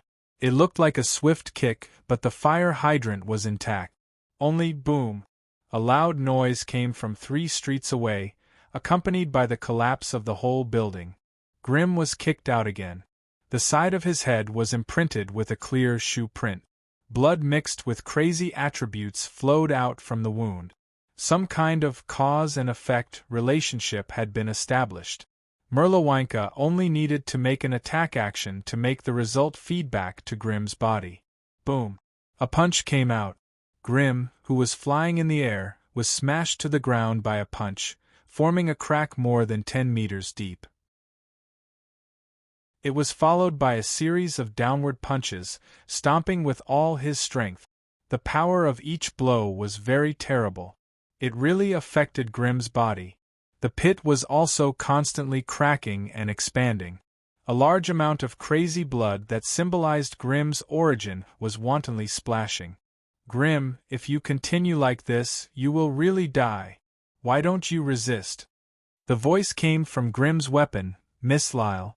As a consciousness-linked sword maiden, she could clearly feel Grimm's gradually deteriorating physical state. Yes. If this continues, I may really die. The main thing is that this is the first time I have seen this kind of ability. I was just a bit addicted. The principle should be a kind of process transfer or even more subtle. Anyway, it is very difficult for me to understand in a short time. However, I am constantly receiving attacks like this. That guy Bop should be able to see it clearly. With his brain, he must be able to analyze the secret. The opponent is just a mythical body that has been strengthened. This kind of ability that goes against the rules must have a limit. As long as I can find a gap, I can kill him. Let him fight for a while, if I can't hold on. I will have to trouble Miss Lyle to come into my body. If you want to kill this guy, just staying on the surface is not enough. You are now in a state of injury. The injury from killing the Emperor has not fully recovered. Can you bear it? Of course, I am the boss. I must play a certain role in leading. Just as the conversation reached this point, cause and effect transfer, a punch directly smashed Grimm's skull, interrupting his thoughts. Miss Lyle felt the extreme weakening of her vitality. She immediately turned into millions of fingernails, drilling into the abyss through the holes on the surface of her body. A pair of eyes that seemed to be glistening with tears could be faintly seen.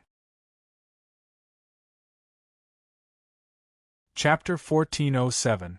In the void, Bop sat cross-legged in his dark blue suit.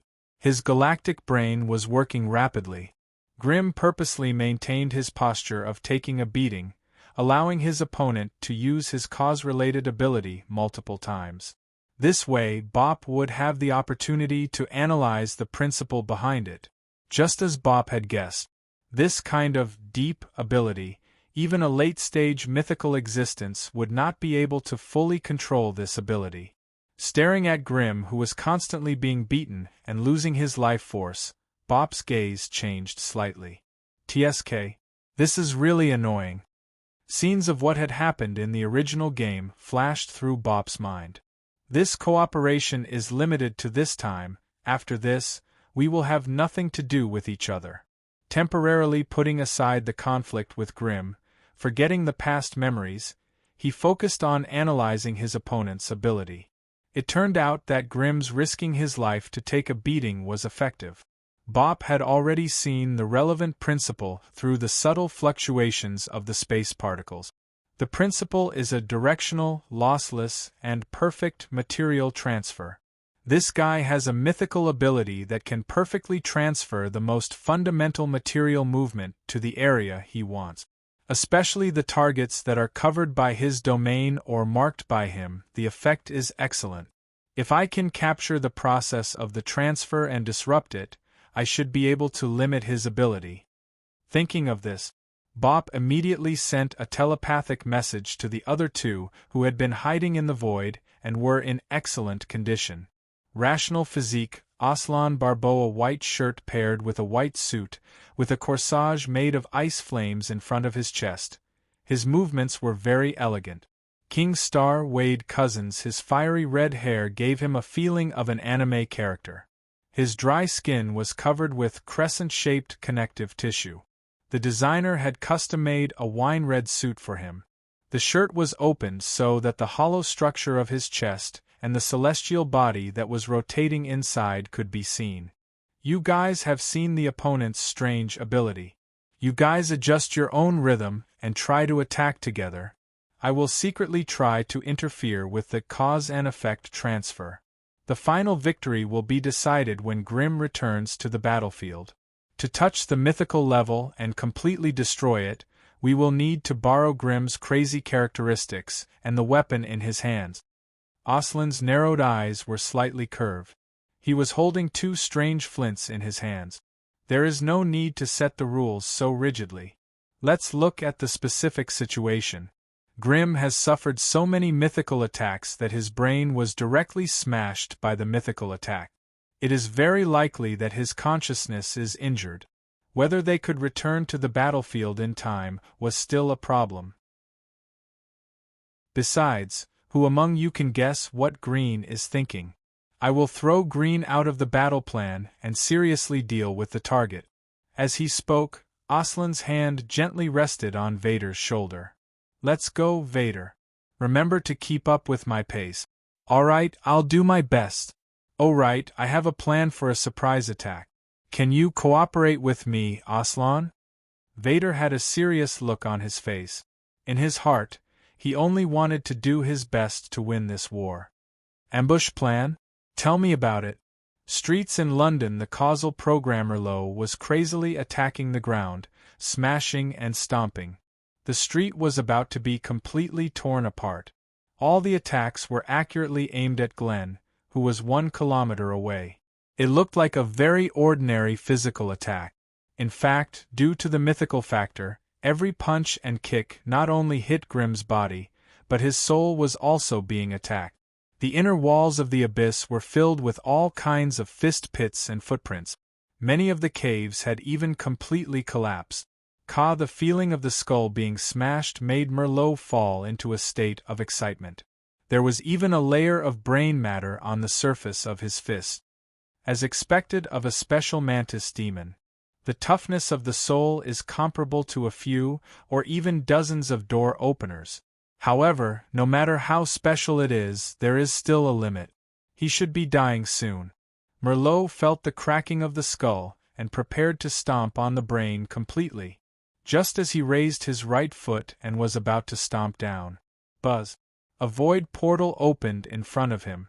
A kind of aura that made Merlot feel dangerous spread out. It was a kind of discomfort that made his soul feel a little anxious. A white shadow flashed out. Its speed was not worse than Glenn's. It was even faster.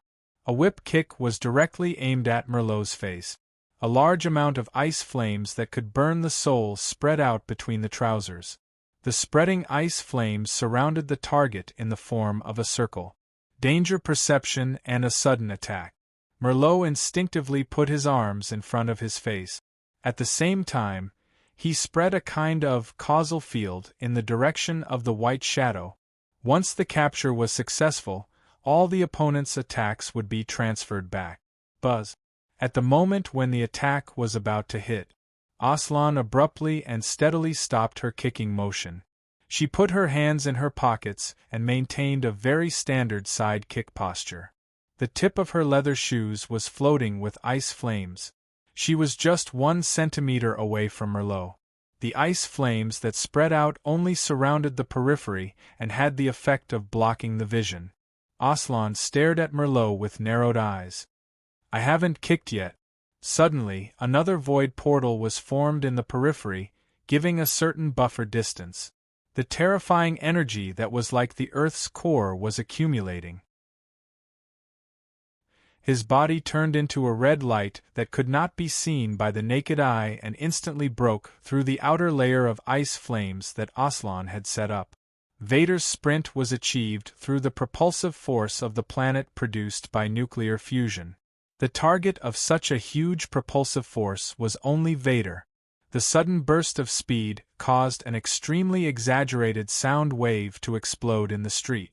It was also because of such a terrifying speed that even the main body, Vader Cousins, could not control it and could only maintain a straight-line movement. Causal Programmer Lo, whose attention was attracted by Aslan and whose vision was blocked by the ice flames, had no time to react at all. Boom! It was similar to a miniature nuclear explosion.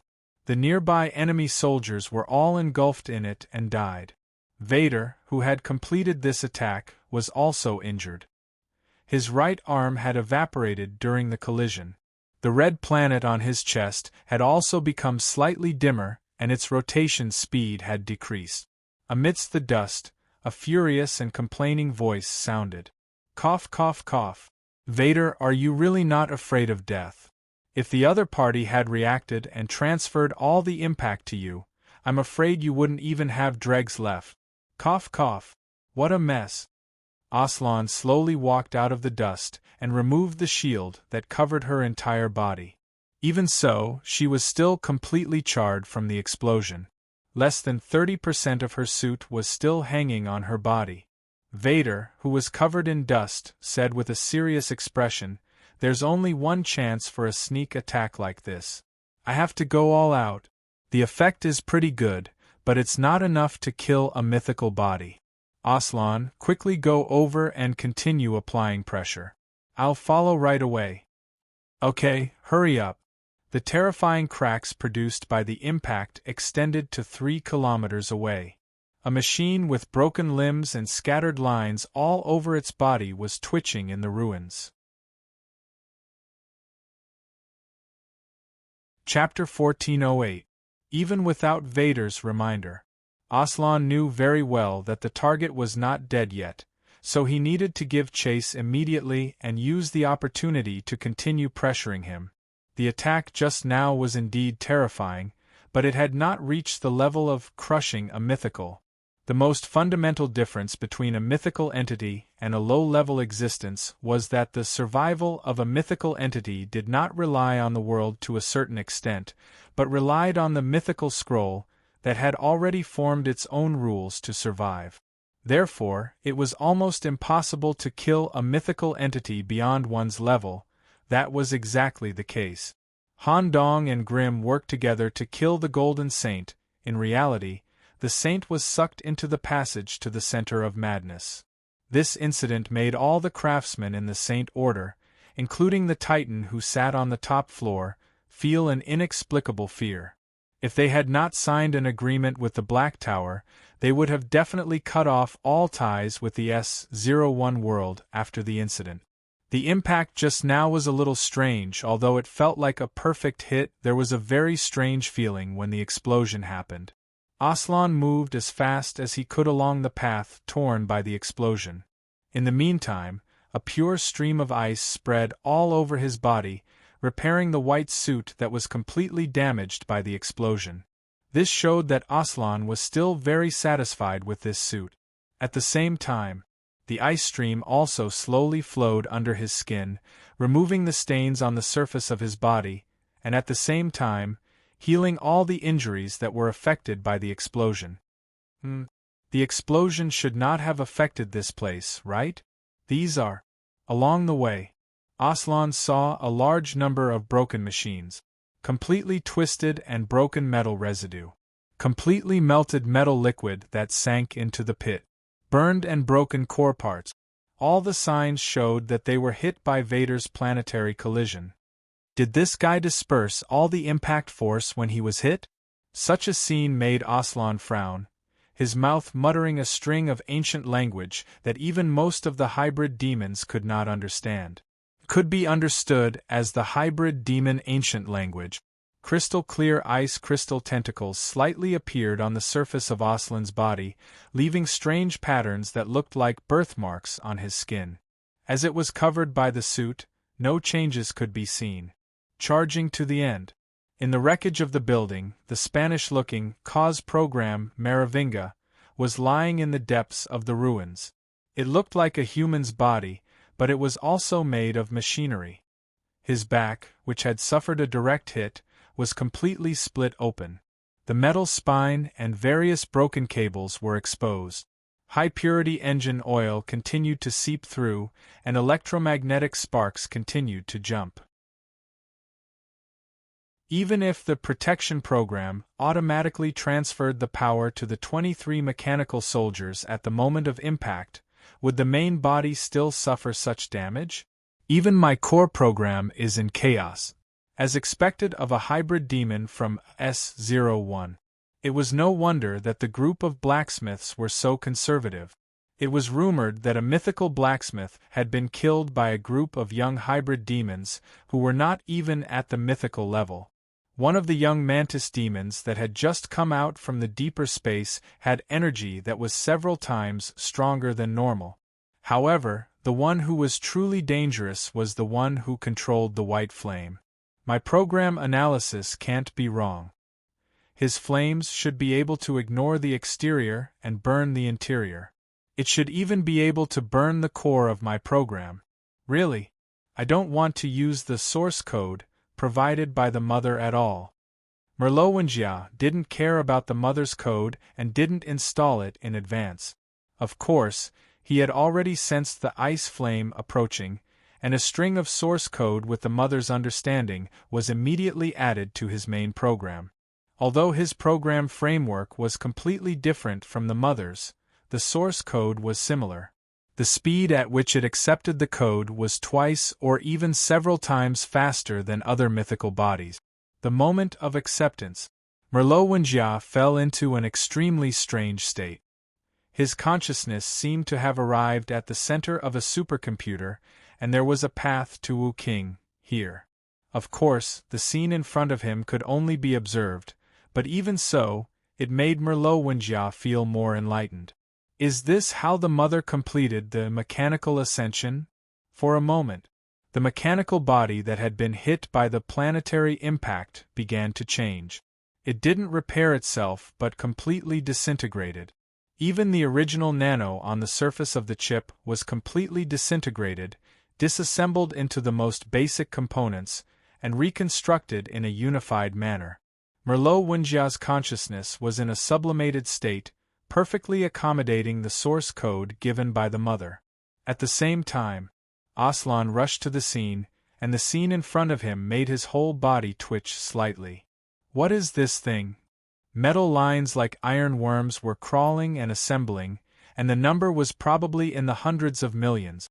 It seemed chaotic, but in fact, it was precisely controlled by the consciousness program. It was reconstructing with the best solution, and an extremely terrifying mythical body was about to be born. A drop of ice crystal cold sweat slid down Aslan's cheek. Nerves due to the stimulation of danger. Aslan's intuition gave him feedback. Once the machine in front of him was reconstructed, his life might be in danger. I have to face such a situation alone. I have to show my trump card in advance, or else I might not have another chance if I make a mistake. Since participating in the London game until now, the squinting eyes that had been maintained for almost the entire time slowly opened. A pair of eyes that were as bright as sea sapphires were embedded in them, like the most dazzling stars in the North Pole. He opened his left hand and placed it in front of him. Whoosh! The extremely cold air exhaled from his mouth formed a special white mask in the palm of his hand, and he put it on his face. The moment he put it on, his ice flame hair doubled in length, and the burning effect was even stronger. When the mask was perfectly fitted to his face, crack, crack, crack in the center, an eye of ice formed by countless ice crystal fragments perfectly arranged opened. Its full name was Hippolyta's legendary pearl. This eye was second only to Eugenist's eye in terms of vision, and it also had other functions. The moment the eye of ice was formed, Aslan immediately caught sight of the program core hidden among the countless cables. I have to stop this process. Pa. Like a walnut, Aslan crushed one of the magic stones that he had been holding in his right hand. It was a long spear that was completely transparent and burning with ice flames. At the same time, the ice crystal tentacles all over Aslan's body jumped and concentrated on his right arm, providing the strongest throwing power. The end of his right arm also swelled with a worm-like cortical structure, maximizing the power. Freeze, burn to death. He threw it with all his strength. The area where the ice spear passed by spread extremely cold air waves in all directions, meeting with the water molecules in the air, and blossoming into 7 bright ice flowers. The moment it hit the target, heavy snow fell like goose feathers in the surrounding 5 kilometers. The ruins of the building in front of him instantly turned into ice sculptures, and all the surrounding streets and buildings were frozen. Even the chaotic substance released by Kit was slowed down to the greatest extent. Chapter 1409. Phew. Phew. The moment he judged the danger, Aslan didn't hesitate at all and directly used his killer move, hoping to seize the gap in the evolution of the mythical body to give a fatal blow. Even if he couldn't kill his opponent, he had to stop the transformation process. The ice demon form while wearing the mask, using one of the polar circle heavenly weapons. With the help of the tentacles and the polar mimicry, worm arm, he could exert 300% of his strength.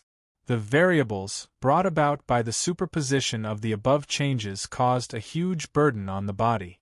Currently, stepping on the layer of ice, Aslan, who was standing in the air, was constantly gasping for breath. Even his entire right arm had formed a layer of ice because he had used too much cold. The tips of his 5 fingers were completely necrotic. However, Aslan's expression didn't look good. The heirloom pearl of Hippolyta, embedded in the mask, saw the entire attack process clearly when he used all his strength and threw out the absolute zero spear. This kind of direct danger stimulated the machine's built-in protection system. The machine that was being reconstructed was under the strong interference of the protection program. The cables were arranged in a precise manner, and a temporary force field generator with extremely strong defensive properties was constructed. Buzz. The hexagonal force field that emitted a colorful luster blocked between the ice spear and the main body. The spear that Aslan threw out with all his strength couldn't penetrate the force field at the moment of impact. The shock wave that spread out carried an extremely cold air, freezing all the buildings in front and the surrounding street. However, the ice spear's piercing continued. Ice was only one of the attributes. The real threat and fatal was the ice flame condensed at the tip of the spear. This was Aslan's real killer move. In the current era, the number of individuals who could perfectly master the ice flame could be counted with one hand. Even if it was traced back to ancient times in the northern continent, only the descendants who inherited the purest bloodline of the Polar Circle Lord had the ice flame attribute. To perfectly master it was another matter. Once it was done incorrectly, it could burn one's soul. Aslan's birth could be said to be a miracle of the Polar Circle. He could perfectly master the ice flame since he was young and could control it freely. It was as if the ice flame was a part of him, and it wouldn't burn itself at all. Not only that, Aslan also had an extremely strong thirst for knowledge. When he just entered his youth, he had already set foot in every corner of the Polar Circle and visited all the ruins in the northern continent.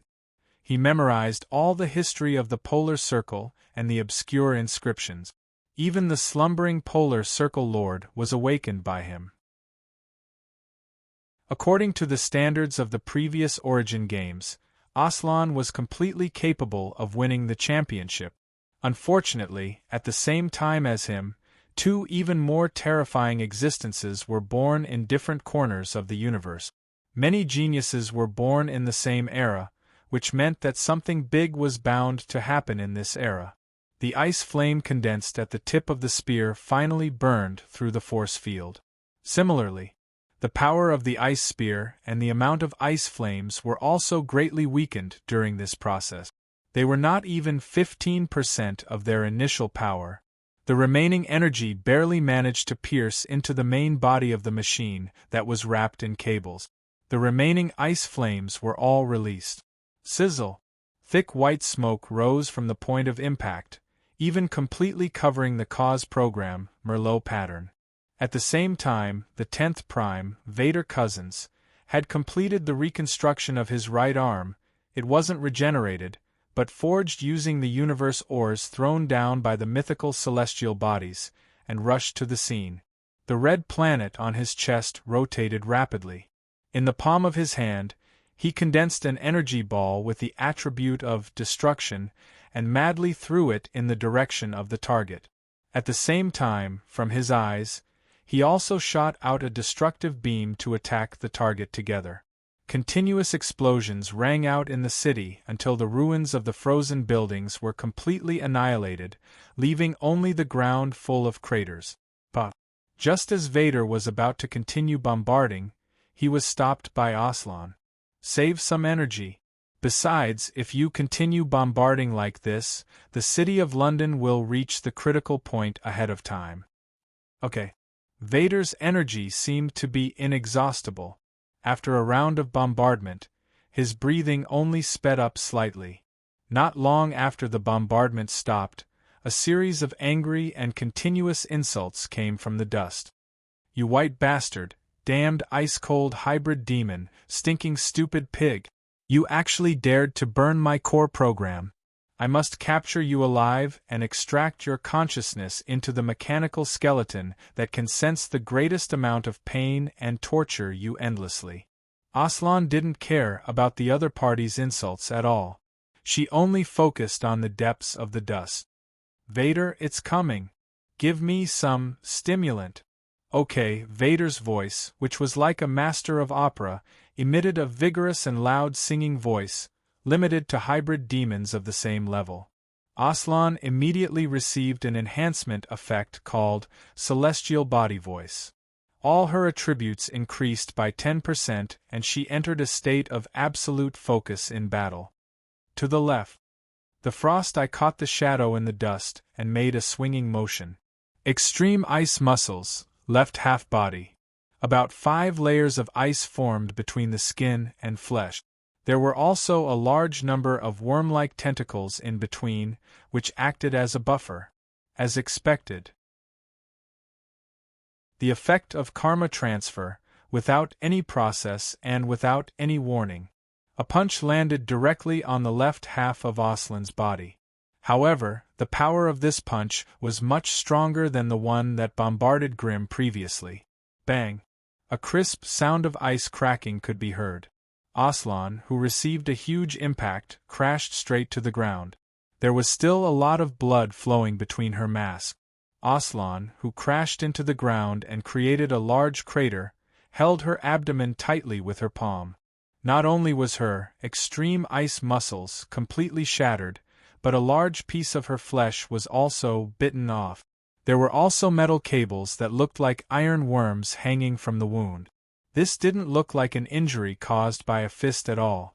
It looked more like she was bitten by some mechanical monster. Extreme ice muscles can't block it? The cables left in the wound are preventing my ice vein from regenerating.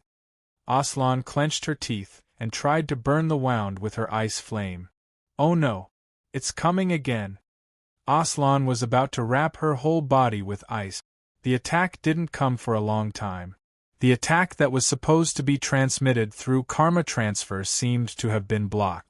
Pope! The ice flame swept across her abdomen and stopped the pain. With the help of an ancient ritual, she carried out a deep regeneration. She filled the wound with ice crystals and slowly turned it into a part of her body. On the other side, the interruption of karma transfer made Maravinga surprised. She tried many more times. Either it didn't work, or the attack landed in other areas. In short, it didn't affect Aslan. You can actually see through the karma principle so quickly and can even interfere. I can only kill you directly. The dust dispersed. Maravinga revealed his evolved, complete body. Countless cables surrounded his mechanical body or drilled out from the gaps of his body. They were like mechanical worms that could be controlled by him. At the same time, every part of her body was covered with bites. After the punch that hit Aslan broke her defense, it also bit off a piece of her flesh and injected it into the mechanical worms. It showed the characteristics of erosion, occupation, and tampering. However, this seemingly perfect mechanical body had a flaw, and it was a flaw that couldn't be repaired. An ice flower that couldn't be removed was embedded in her chest, as well as an ice crystal crack. This was the injury caused by Aslan's full-force attack. This kind of flaw might be an opportunity. At the bottom of the dark abyss, an eye was watching the battlefield the entire time. A male and female voice was heard. Aslan is quite capable. Miss Lyle, it's time for us to go on stage. Chapter 14:10. Crack. The sound of a hard rock being crushed could be heard in the air. 10th Prime. King Star Vader's entire left arm was bitten off, and there was an extremely exaggerated bite mark on his shoulder. After all, Vader's body was made of a special meteorite. In terms of hardness, it could be said to be one of the best among the primes. For such a meteorite body to be crushed by the extremely invasive metal teeth, it could only mean one thing. Every attack of the other party was imbued with a mythical law. Normal hardness was no longer effective in the face of such power. Immediately following that, a loud impact sounded in the air. Vader, whose left arm had been completely bitten off, took a punch head-on. His body was like a miniature meteorite as it slammed into the street. Before the impact happened, a few tentacles that looked like molten iron drilled through Vader's rocky skin and appeared outside his body, trying to reduce the impact of the impact as much as possible. Even so, a large amount of core fluid still seeped out of his body. Vader, the mythical celestial body floating above London, had been paying attention to the situation. Seeing that Vader was severely injured, the entire celestial body had a tendency to move downward. To its surprise, Vader's weak voice sounded. Mr. Adros, everyone is trying their best to maintain the current situation. Since we've already persevered this far, please let me continue persevering. I don't want to affect the progress of the war because of my personal reasons. The value of your existence isn't lower than this game. If I judge that your life is in danger, I'll immediately intervene. All right, I'll work hard. Besides, the one who's in real danger isn't me. Vader cast his gaze towards the area where cold light and cold air were emanating. The enemy mythical body's target wasn't him, but Aslan, who had caused direct damage. Boom! The heavy mechanical body that was surrounded by cables landed heavily in front of Aslan. Aslan was lying sideways on the ground, her palm covering her abdomen in an injured posture. Of course, it was only a deliberate act. The wound on her abdomen that had been bitten open had been completely healed using an ancient mystic technique.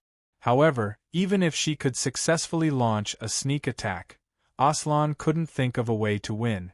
Although she still had a trump card, if she were to use it now, it would only buy time. It wouldn't be of much help to the overall situation. When I failed to successfully stop this mythical body's upgrade process, it already foreshadowed my defeat. Can I only choose to escape? If you can't survive, then everything is meaningless.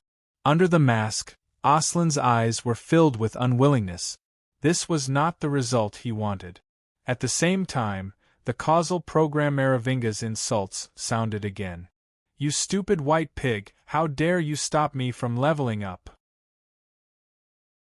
Thanks to you, my new body has a flaw, and I need to pay a huge price to repair it. I will first incapacitate you and then kill your friends one by one. The mechanical arm, which was covered in thin cables, carried a mythical power and pointed straight at Aslan. A perfect escape plan had already been devised in Aslan's mind. A gush of chi that contained an extreme coldness had already accumulated in her throat. Cold air was seeping out from between his teeth. Just as he was about to spit it out, a voice was heard. Who do you want to kill? Immediately after, Aslan's mouth went out of control and was forcefully expanded by an external force. A twisted and strange black shadow crawled out from within. Before the opponent's attack arrived, Aslan stretched out his hand and caught it. Clang! A shock wave spread out in all directions. The mythical creature's attack was blocked head-on. No matter if it was the impact, the bite, or the invasion of the cables, they were all ineffective. It's really cold, Aslan. If I had known earlier, I would have crawled out from other parts. Aslan quickly swallowed the cold air that had accumulated in his mouth and raised his head to look at the black shadow in front of him. In an instant, he actually felt like he was looking directly into an abyss. Moreover, it was an ancient abyss with black fingernails embedded in the walls. Grim you! In the previous original game, Grim had never been in such a state. The most primitive sense of fear scared Aslan so much that he quickly retreated. It was even more dangerous than facing the mythical creature directly. Aslan, I remember that you still have a move that you haven't used. It burned me very painfully in the game. Didn't I wait for you to come back before I consider using it? Although Aslan did not lose in terms of tone, his body was retreating as much as possible. Then you have to look at the right timing and target, don't drag me into it. Both of them used the ancient language of the hybrid demons to communicate quickly. It did not affect the battle in front of them. The causal program Merovinga stared at the young man who had reappeared in front of him. His mechanical eyes were filled with astonishment. When he tried to use the scanning program to read the information, all he got was a bunch of garbled code. Returning Blade, Miss Lyle, was not only a legendary weapon that was tailor-made for Grim. Its internal consciousness was also absolutely loyal, trusting, and even falling in love with Grim. Both of their consciousnesses had undergone many deep intertwining, and the degree of intertwining was constantly increasing. Now Grim was able to unleash the full potential of the weapon. It was no longer a simple external use, but a perfect integration into the body and the body. The form had changed. 1. The black and white suit had turned into a loose, sleeveless windbreaker. 2. Pieces of delicate and strong fingernails, that were compressed to the size of rice grains, were arranged on the surface of Grim's body, forming the hand armor, black on the arm, and the foot armor, black below the knee. It was this kind of armor that allowed Grim to catch the opponent's attack with his bare hand. The hardness provided by the mythical weapon blocked the mechanical invasion. Not only that. 3. The holes that were once distributed all over Grim's body were now all gathered at one point, forming a horrifying abyss opening in his abdomen. It was also this feature that scared Aslan into retreating. 4. The nerve threads that extended from the back of his head looked like a braid, and the end was connected to a long black sword with eyes. Grim no longer needed to take the initiative to slash. This long sword could perfectly coordinate with Grim's attack, according to the battle rhythm. Cause program, Merovinga recognized the young man in front of him at a glance, and asked curiously, "How did you recover?" "My causal attack caused enough damage to your soul every time, and even almost crushed your consciousness. It's very simple, eating a few mantis demons of the same level can quickly replenish it. Because of this battle, I've almost finished all the snacks I brought, it really hurts." As Grim said this, he slowly clenched his black fist, and the sound of his fingernails rubbing and compressing could be clearly heard. However, just before Grim swung his fist, the fist that was imbued with mythical power arrived in front of him first, right in the middle of his face. Crack. A crisp sound spread in all directions. More than 10 pieces of fingernails that were still attached to flesh and blood scattered in all directions. Grim was not sent flying, he stood still on the spot, only his head was tilted 180 degrees. The area that was hit by the fist was covered with black fingernails in advance, greatly weakening the attack, and at the same time preventing the invasion of the cable. Crack, crack, crack. Along with the sound of his neck vertebrae, Grim turned his head back to its original position and said excitedly, "That's fast, much faster than before. And the strength and invasiveness are much stronger, really strong. Come, let's fight each other." After saying that, Grim also swung his fist heavily. Merovinga on the opposite side did not do any defense, and forcefully received it through the force field formed by his face. Just like that. For a moment, the two of them were inseparable in a fighting state, from one end of the street to the other. The buildings along the way were all destroyed, and the nearby space was cut open with several openings that were difficult to heal. Grim, this guy can actually fight with mythical beings. Aslan stared at the fighting scene in front of him, gritting his teeth.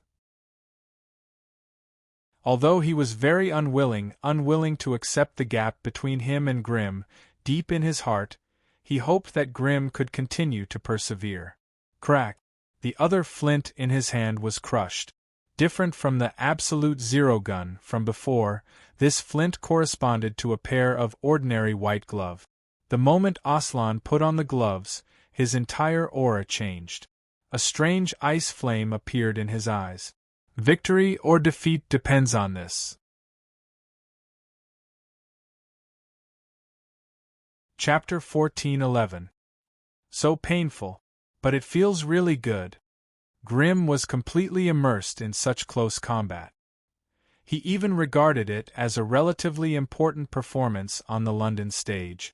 It looked like they were fighting each other, but in fact, Grim suffered more damage. Every punch tore off a large number of nails, and the injuries in his body were constantly accumulating. However, Grim's performance was as if he was on par with his opponent, and there was no outward sign of him being suppressed. In the meantime, a core meteorite was peeled off from the mythical celestial body. It was in the shape of a pillar, and its surface was imprinted with alien characters. It fell straight toward the location of the Wu King planet, Vader. The meteorite body's repair was completed.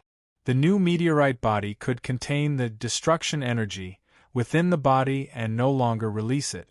The highly compressed planetary energy flowed in the blood for the body's own energy supply.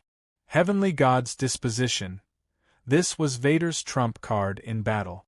Under such a posture, his comprehensive attributes showed a qualitative leap. His movement speed and destructive power were equivalent to a humanoid nuclear power plant. A layer of destruction energy visible to the naked eye enveloped Vader.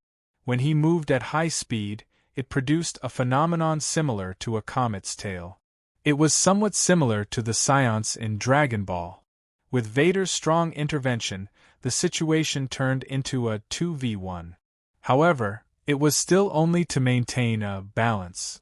The perfectly upgraded Merovinga was completely able to cope with the situation at hand. It could even seize the opportunity to let the tiny lines drill into Vader's meteorite body. At this moment, a voice from the void rang in Grim's and Vader's minds. Aslan is fully prepared. I will be in charge of coordinating the next battle rhythm. I will connect the nerve center through the void secret method. You must take the initiative to cooperate with my rhythm. Grim, are you okay here? What a familiar feeling. Okay. I will cooperate with you.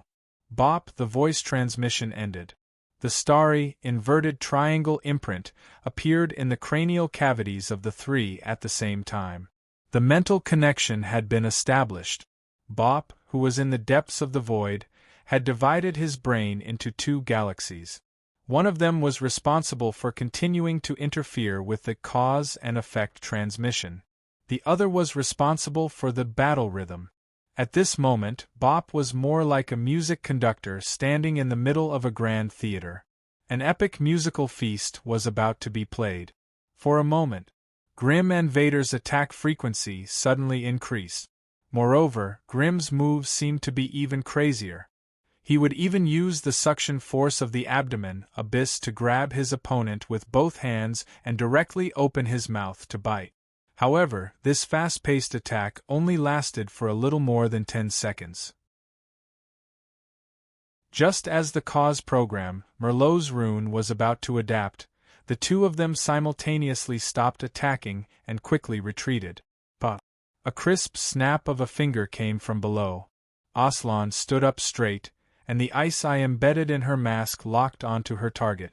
To be more precise, she was using the ice eye to determine the casting area.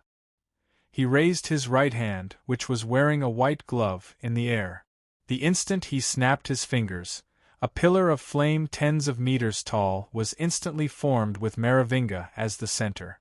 The purity and size of this ice flame was far beyond the previous ones. The pale white flame pillar attracted the attention of all the creatures in the vicinity. Leaning against the window, Sally, who was stepping on broken skulls with her goat hooves, stared at the flame pillar in the distance. Has Aslan finally revealed his trump card?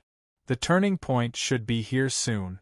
The flames of ice that once caused Hippolylia to completely evaporate, even if I look at it from this distance, it still makes my soul uncomfortable.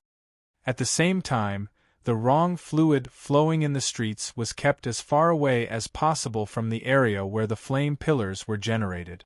Within the ice flame, physical substances would be frozen, while spiritual substances would be burned deeply.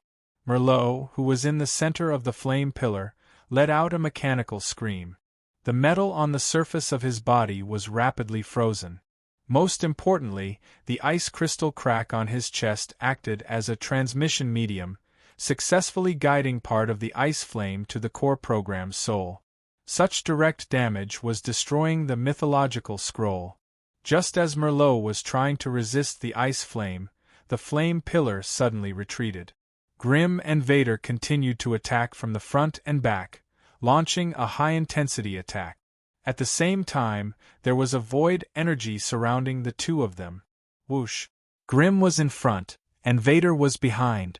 With a flash of starlight, the two of them instantly switched positions. It was important to note that Vader and Grim's attack patterns were completely different. The sudden switch caught the target unprepared, and a large number of cables were directly cut off by Grim's hand knife. Obvious slash marks were also left on the mechanical shell. The next attack was about to arrive. The two of them suddenly stopped and simultaneously retreated. But, with a crisp snap of a finger, the flame pillar rose again. Merlot's seemingly perfect mechanical body was constantly disintegrating. When the adaptive program in his body tried to respond, it would always fail due to sudden changes, gradually falling into an extremely passive situation. In the void, Bop was perfectly controlling the rhythm like a conductor. Crack! During the seventh joint attack, Grim let his fingernails converge into a drill structure on his right arm, successfully penetrating the mechanical shell and peeking at the flowing program code inside. As a price, Grim also suffered a heavy kick, and his body flew out sideways. Grim maintained a strange relaxed smile with both hands on his head. Danger or Merlot had already smelled the scent of death, a death situation that should not have happened to him. The burning of the ice flame had burned his mythological scroll into pieces. If this continued, he might die. At this moment, the adaptive program in his body also calculated the best answer: escape. As long as he escaped to the floating Markmas city, he could fully recover in a short time with the help of the city's resources and the power of the Mother. Although it was delayed for some time, it would not affect the overall situation. The only thing he lost was his dignity. He was actually forced to retreat by a group of hybrid demons that were not even mythical level, taking advantage of the gap when Grim was kicked away. The remaining power fully erupted, and Vader was temporarily repelled with a backhand hiss, hiss, hiss. The remaining mechanical cables wrapped Merlot's body into a completely sealed metal egg. He gave up attacking in exchange for an absolute defense against the ice flame. In the form of a giant egg, he quickly flew out of the city. When Aslan wanted to throw his gun, an extremely uncomfortable feeling of exhaustion spread throughout his body. The high frequency of using the ice flame energy, as well as the burden from the previous injuries on his body, made him unable to throw this shot. Even his mask had cracked. Damn it, at this time? Seeing that the metal egg was about to fly out of the attack range, all his previous efforts were in vain. At the critical moment, buzz! A void door appeared on the flight path of the metal egg. Bop, who was wearing a dark blue checkered suit, stepped out from it, raised his arm, and aimed his palm at the flying giant egg. Perfect starlight tentacles slowly drilled out from his palm, coiling at an equal distance, and finally constructed a hand cannon structure that was passed down in the void ruins. Buzz! A bright beam of light streaked across the sky above London, and landed on the metal desert outside the city. A large amount of sand and starlight flickered in the air together. The metal egg that was directly hit by this shot was almost completely destroyed. Merlot's body was completely exposed, and his body was also damaged by the void radiation. This shot almost exhausted Bop's energy. Turning his face downward, he shouted with all his might, "Aslan!" Snap! The crisp snap of his fingers echoed in everyone's ears. Grim sat leisurely on the surface of a large piece of gravel, drinking a special worm's brain drink, and watching the final scene of the play. A pillar of flame that was purer than before rose in the city. There were no more painful screams, and the mythical scroll, that symbolized the cause and effect program, was completely burned at this moment. Ha ha! I'm Ronnie, the mechanical son of a bitch. Aslan stared at the scene in front of him, and the suppressed anger in his heart was completely expressed through his elegant and easygoing words. However, Bop, who was floating in the air, did not relax at all. Right now, they had only taken care of one mythical entity, and the time spent was more than expected. Is this guy Eugenus still alive? Bop immediately brought everyone back to the battlefield's main area, the area shrouded by the void membrane. Remove. The membrane turned into wisps of void energy and returned to Bop's body, barely replenishing the energy consumed by the shot just now. The situation in front of them shocked everyone. Even Grim revealed a look of surprise. Eugenus was still alive, standing in the same place like a god of war. There was no part of his body that was intact, and the ground was covered with green blood and thousands of broken eyeballs that flowed out from his body. However, the weapon in his hand was no longer the ordinary stone spear from before. Stone stripping. A legendary celestial weapon that resonated strongly with Miss Lyle was revealed. You guys, cough cough, why are you guys so slow? I almost couldn't hold on. Hurry up and kill this damn intruder.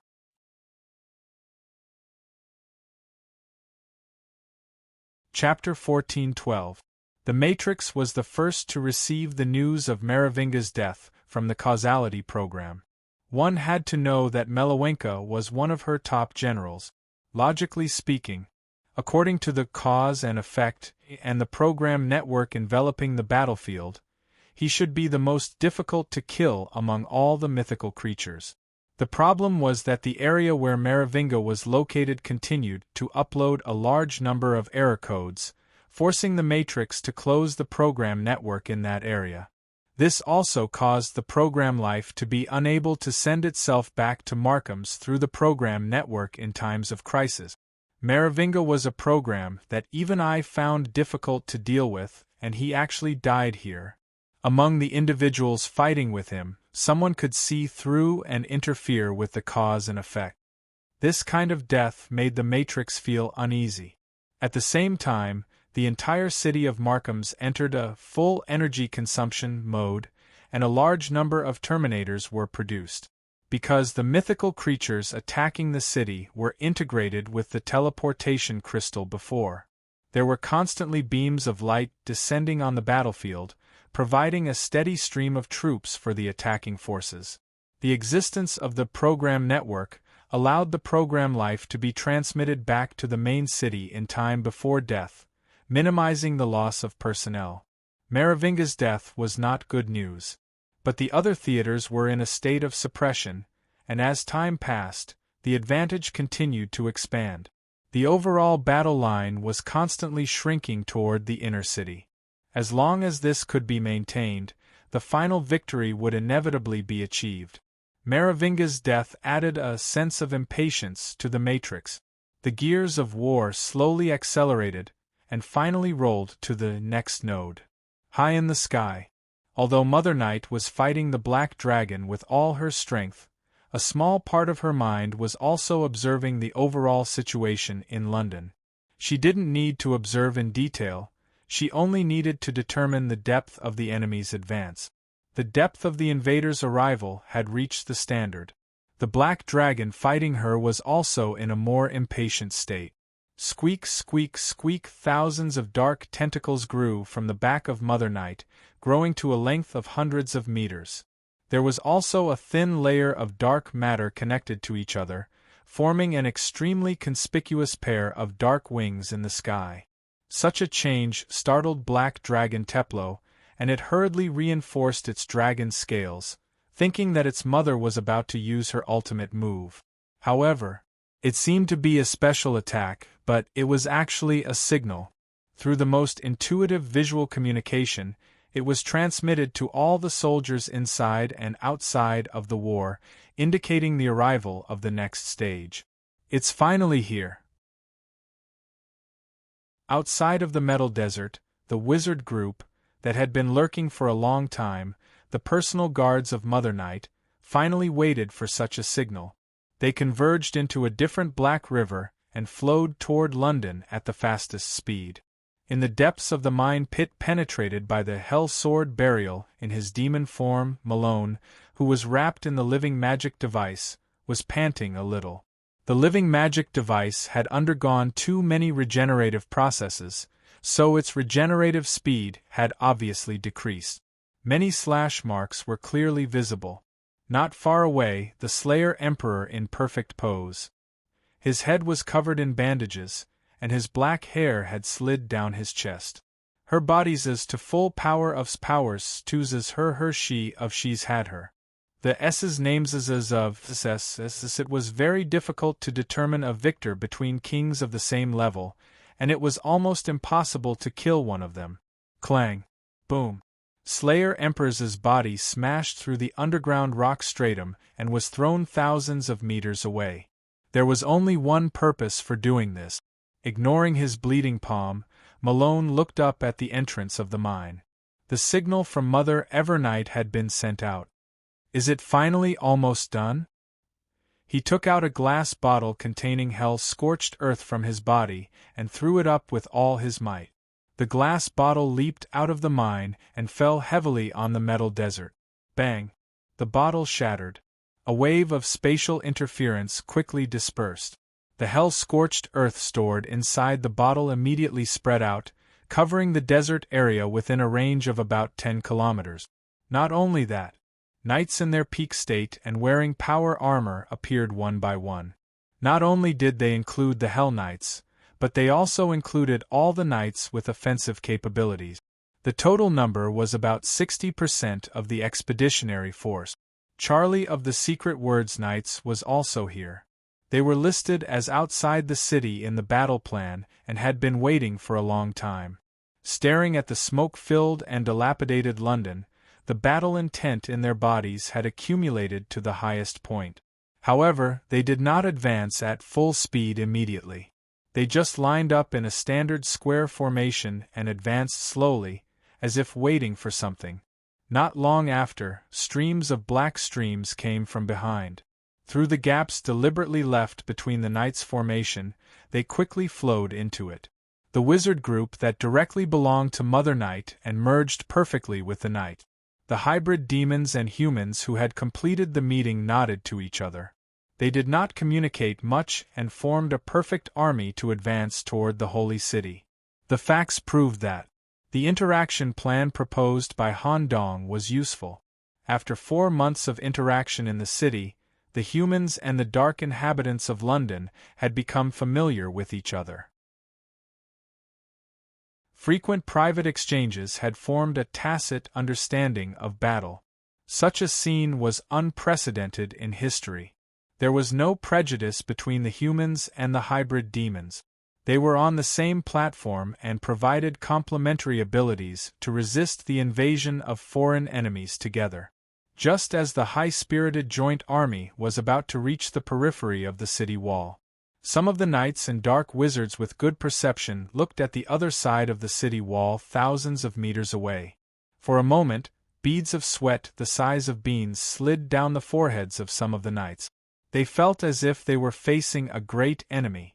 Within the range of their perception, there was a strange army that was even more than they were. It was impossible to count them. It was a strange army that did not belong to the plan and was also advancing toward inner London. Looking at it through a more sophisticated observation device, one would find that the composition of this army was a group of zombies, whose bodies were metallized in many places. They were grimacing and had holes in their eyes that were dripping saliva. Although most of the zombies were not of high levels, they were equipped with rather advanced pyrolite weapons with prosthetic. There were so many of them that one's perception could not cover all of them. What is this? Is the enemy still hiding something? If this is the case, we must do our best to stop them. Once such a large number enters the city, London will fall. At this moment, a telepathic message that was amplified by special equipment was accurately transmitted to everyone's brain. I am the Dark Bishop and a member of the Secret Word Knights, Warren Nicholas. This is the local army that I have gathered. They will help us fight against the foreign enemies. Everyone, please act according to the original plan.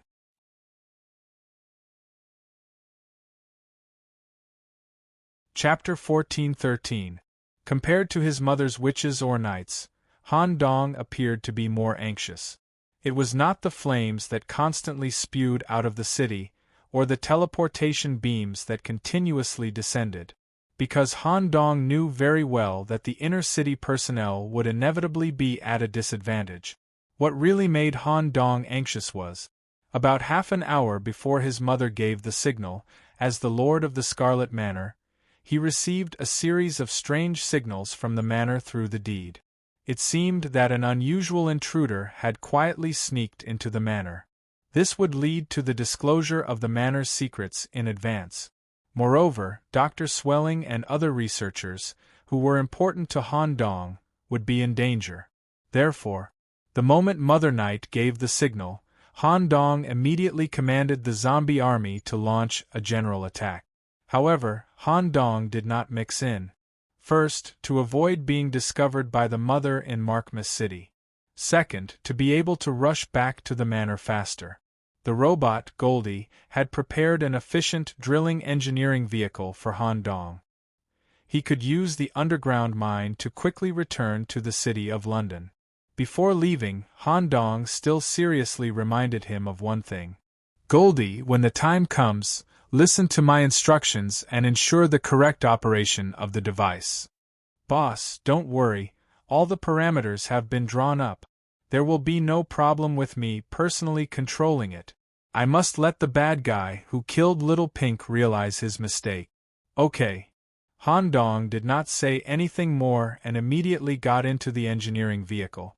Under the extreme speed of the thorium mine engine, they successfully rushed back to the east city of London in less than 5 minutes. The entrance of the manor was not far away.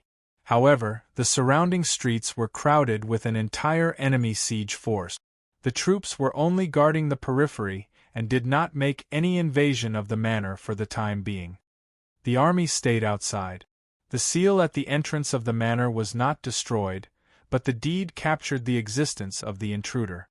It should be the leader of this army who sneaked in through some high-end secret method. I only felt a strange aura in the manor, but I did not get any combat information. The crazy dragon that Grimm set in the manor also did not discover the intruder? Han Dong went around the main gate and returned to the manor through a secret passage that was extremely hidden and only allowed one person to pass through. When he stepped back into his territory, the familiar feeling was still there, but at the same time, it was mixed with an indescribable feeling of unfamiliarity. Perhaps Han Dong himself was also proficient in the ability related to eyes. He could vaguely feel that there was an even more terrifying eye hidden in the manor that could even directly take lives. An indescribable feeling of being watched was everywhere, forcing Han Dong's demonic eye to open on its own. The invader seems to have an eye attribute. I'm afraid it corresponds to a mythical eye.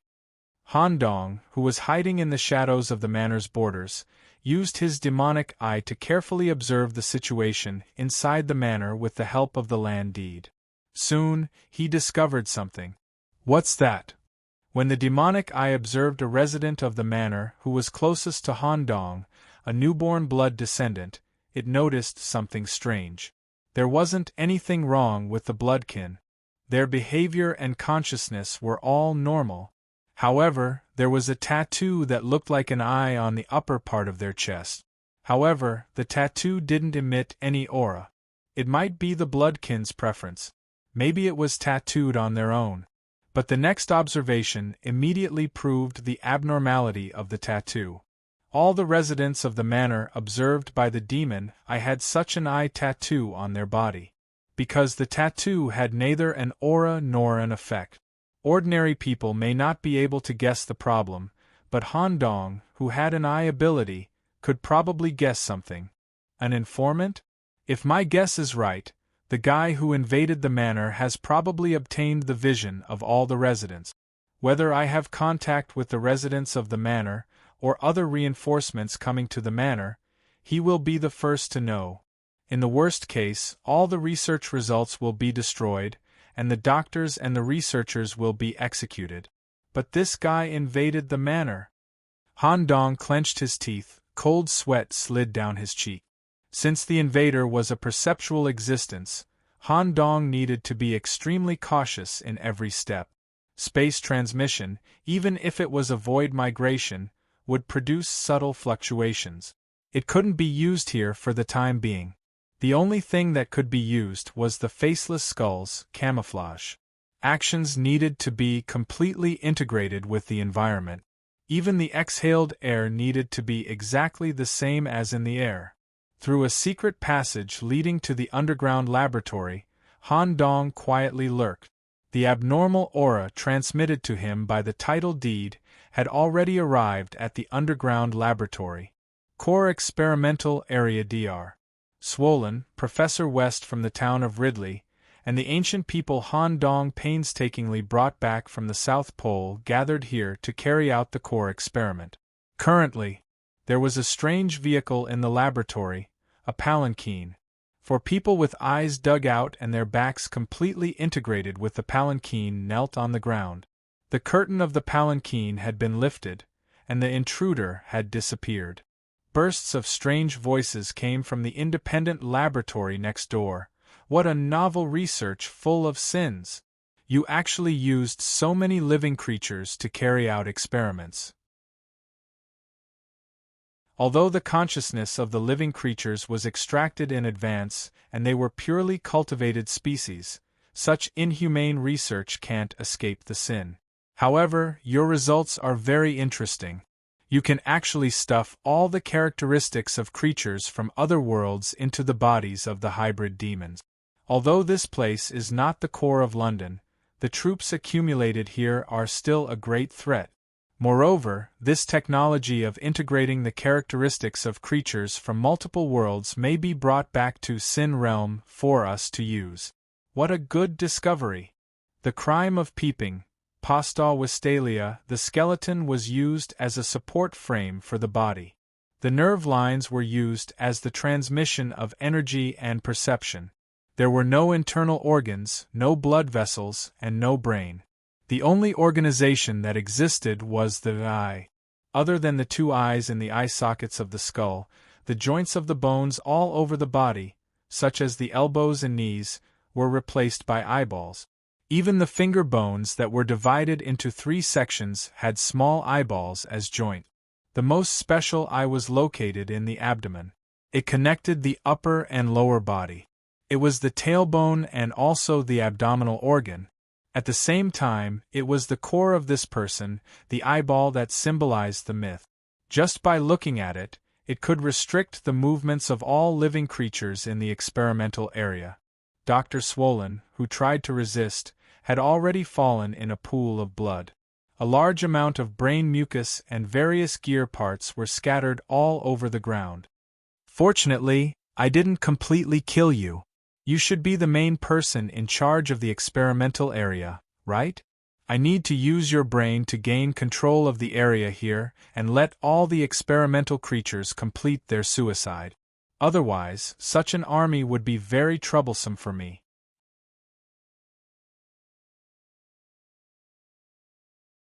Chapter 14:14. P.S. The name of the crime of peeping was wrong in the previous chapter. It should be called Vine Eye. The overall design of Sin Realm was directly linked to Japan. Pupil technique, whether it was in the Holy City, the Hybrid Demon Circle, or other worlds, it was often regarded as a high-level technique. Except for a few individuals who were born with it or could use it by chance, most pupil technique users needed to go through a long process to know whether they could control it or not. Often, the target they chose at the beginning was a scout, to train their own perception. During the growth period, some people were outstanding in the field of vision and focused on the development of eye. When they grew to a certain stage, they slowly discovered that the eyes could not only observe the environment, but could even slightly affect the environment. If they continued to grow, the eyes could even become like limbs and control physical objects. At this time, pupil technique was considered beginner, which meant that they could embark on the path of pupil technique cultivation. If they wanted to continue, they needed to rely on a large number of books to study, level up, and extremely harsh visual training. At present, the crime of peeping, Vine Eye, that invaded the depths of the manor was a true master in pupil technique. He had already given up on his limbs. He had given up on all senses except vision. Everything was carried out with his eyes. Everything was centered around his eyes. The moment he stepped into the underground laboratory, all the individuals inside were under his control. It should feel good to see the results destroyed with your own eyes. Come here. The core eyeball at the abdomen of the Vine Eye turned slightly. The doctor with a swollen brain floated in the air and slowly floated towards the Vine Eye. But the palm grabbed the doctor's brain and lifted it in the air. The multiple eyeballs connected to the palm were establishing a neural connection with the doctor's brain. Once successful, the Vine Eye would gain control and control the ghouls in the underground laboratory to commit mass suicide. At the same time, he would take away all the research data. When this process was about to be completed, the doctor's lifeless eyes suddenly recovered. To be exact, he had been waiting for the opportunity. Achong! Bite him to death. The wall shattered. A ghoul that was in a crawling state and similar to a blood dog pounced out. Its body was a terrifying 5 meters long and its saliva flew everywhere. It wore extremely terrifying steel teeth, and its claws emitted a very deadly black corpse poison. Its target was the Vine Eye in front of its eyes. The ghoul named Achong was the doctor's exclusive mount. The doctor had spent a lot of effort on it. At the same time, it had been implanted with Count's spinal fluid. It had just evolved into an atavistic body not long ago. Just as it was about to succeed at zero distance, the ghoul's vision suddenly went haywire, and it missed its target in midair. It crashed into the wall on the other side, and all sorts of experimental equipment were smashed to pieces. Did he complete vision domination in that instant? While the doctor was still in shock, Tengmu unleashed another destructive eye technique. Achong did not wait for the ghoul to climb up from the corner of the wall. Tengmu used 60% of his eyeballs to stare at Achong. The pupils of his eyeballs contracted at the same time. Squeeze. Ah Chang, who seemed to have a strong physique, was unable to resist this external force even with the strength of the atavistic body. It was as if some kind of law was compressing it. His flesh disintegrated and his bones shattered. Ah Chang's huge body was compressed into a 1m x 1m square box in the blink of an eye. After Tingmu finished all this easily, he stared at Dr. Swollen in surprise. I've clearly sealed your consciousness before, and your brain has been hit many times. You can still remain clear-headed? Your tenacity is somewhat beyond my expectations. As soon as Tingmu finished speaking, a psychokinesis suddenly exploded in his palm. The strong and sudden explosion directly blew up 3 whole fingers, as well as the eyeballs connected to them. The pain was equivalent to a normal person's 3 fingers being completely broken, forcing Tingmu to take a step back. However, Dr. Swollen's attack was not over yet. The brain was separated. The doctor's body was the brain. The body was just a carrier. Considering the extremely dangerous situation that could happen, the doctor had already made special modifications to his body. The moment the brain was completely separated, the body immediately gave Tingmu a hug of love. Countless proliferating tumors piled up all over his body, and they were about to explode.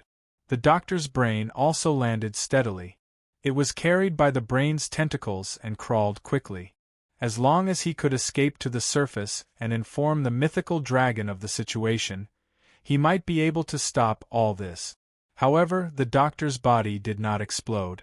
When he tilted his head to take a look, the body that should have expanded infinitely and exploded had been compressed into a fist-sized ball of flesh. Reality intervention. An eye technique different from before instantly restricted the doctor's brain's movements, creating a transparent square box and completely imprisoning the brain inside. Tingmu was not angry because of the injury. Instead, he happily stared at the doctor's brain. You can actually cross the level gap, resist this, and even injure me. This performance is far above the standard of people of the same level. What an unexpected gain. Maybe I can use your brain to make a good psychokinesis equipment. There was nothing he could do. The doctor had exhausted all methods, including making noise or escaping, but it was useless. The opponent was a mythical body that was extremely stealthy and could even carry out a regional perception blockade. The doctor's brain was rapidly calculating the optimal solution for the current situation, but unfortunately, he could not find any answer. Of course, there were regrets, but the doctor recalled the experience along the way, and he was already very satisfied. If it was not for Han Dong, he would have died together with the Stuart Manor when it was destroyed, or he would have to go into exile alone. Suzerain, I can no longer work for you. Just as the doctor was about to close his eyes, he vaguely caught a glimpse of a black shadow in the corner of the main research area, which seemed to be slowly wriggling. Since the doctor could catch a glimpse of it, Tingmu, who had extraordinary perception, naturally noticed something strange. When he cast his vision over, he saw a black vortex that was constantly spinning. This is... Tingmu was about to use his eye technique to restrict it. Whoosh! With a flash of starlight, the black vortex disappeared. In the next second, a strong aura of death appeared beside him. In the void, a mummy's arm covered in bandages slashed down heavily. It was as if the god of death, Anubis, was carrying out a beheading ceremony. Whoosh! The eyeball at the elbow was cut off. The moment Tingmu's arm was cut off, the black shadow had already snatched away the container containing the doctor's brain. Smack! The blood dog's big mouth crushed the container formed by the eye technique and firmly grabbed the doctor's brain. He temporarily pulled away from the other party. Suzerain! The doctor stared at the young man in front of him, so excited that his entire brain was trembling. However, the young man's expression was rather terrifying. It even made the doctor feel a chill of death. Doctor, what's the general situation here? The situation in the laboratory could not be summarized in a few words. The doctor was very smart and immediately split several cranial nerves to quickly connect to Han Dong's brain. Memory sharing. Tragic scenes flashed through his mind. Not only was the doctor seriously injured, but Professor West's survival was also unknown. 2 ancient people from the Antarctic meat mountain were killed, and a large number of experimental equipment and files were damaged. Crack! For a moment, Han Dong's face was extremely distorted, and his molars were directly crushed due to his anger. A large number of gray tentacles grew from the back of his head and floated in the air in an extremely strange manner, as if they were forming some kind of ancient array. Doctor, I'll send you back to the surface to recuperate. If the enemy forces try to break in, let the giant dragon block them. I want to kill this guy. You're tuning in to the Phoenix Knights YouTube channel. Don't forget to subscribe and join us on this journey to catch the most captivating stories.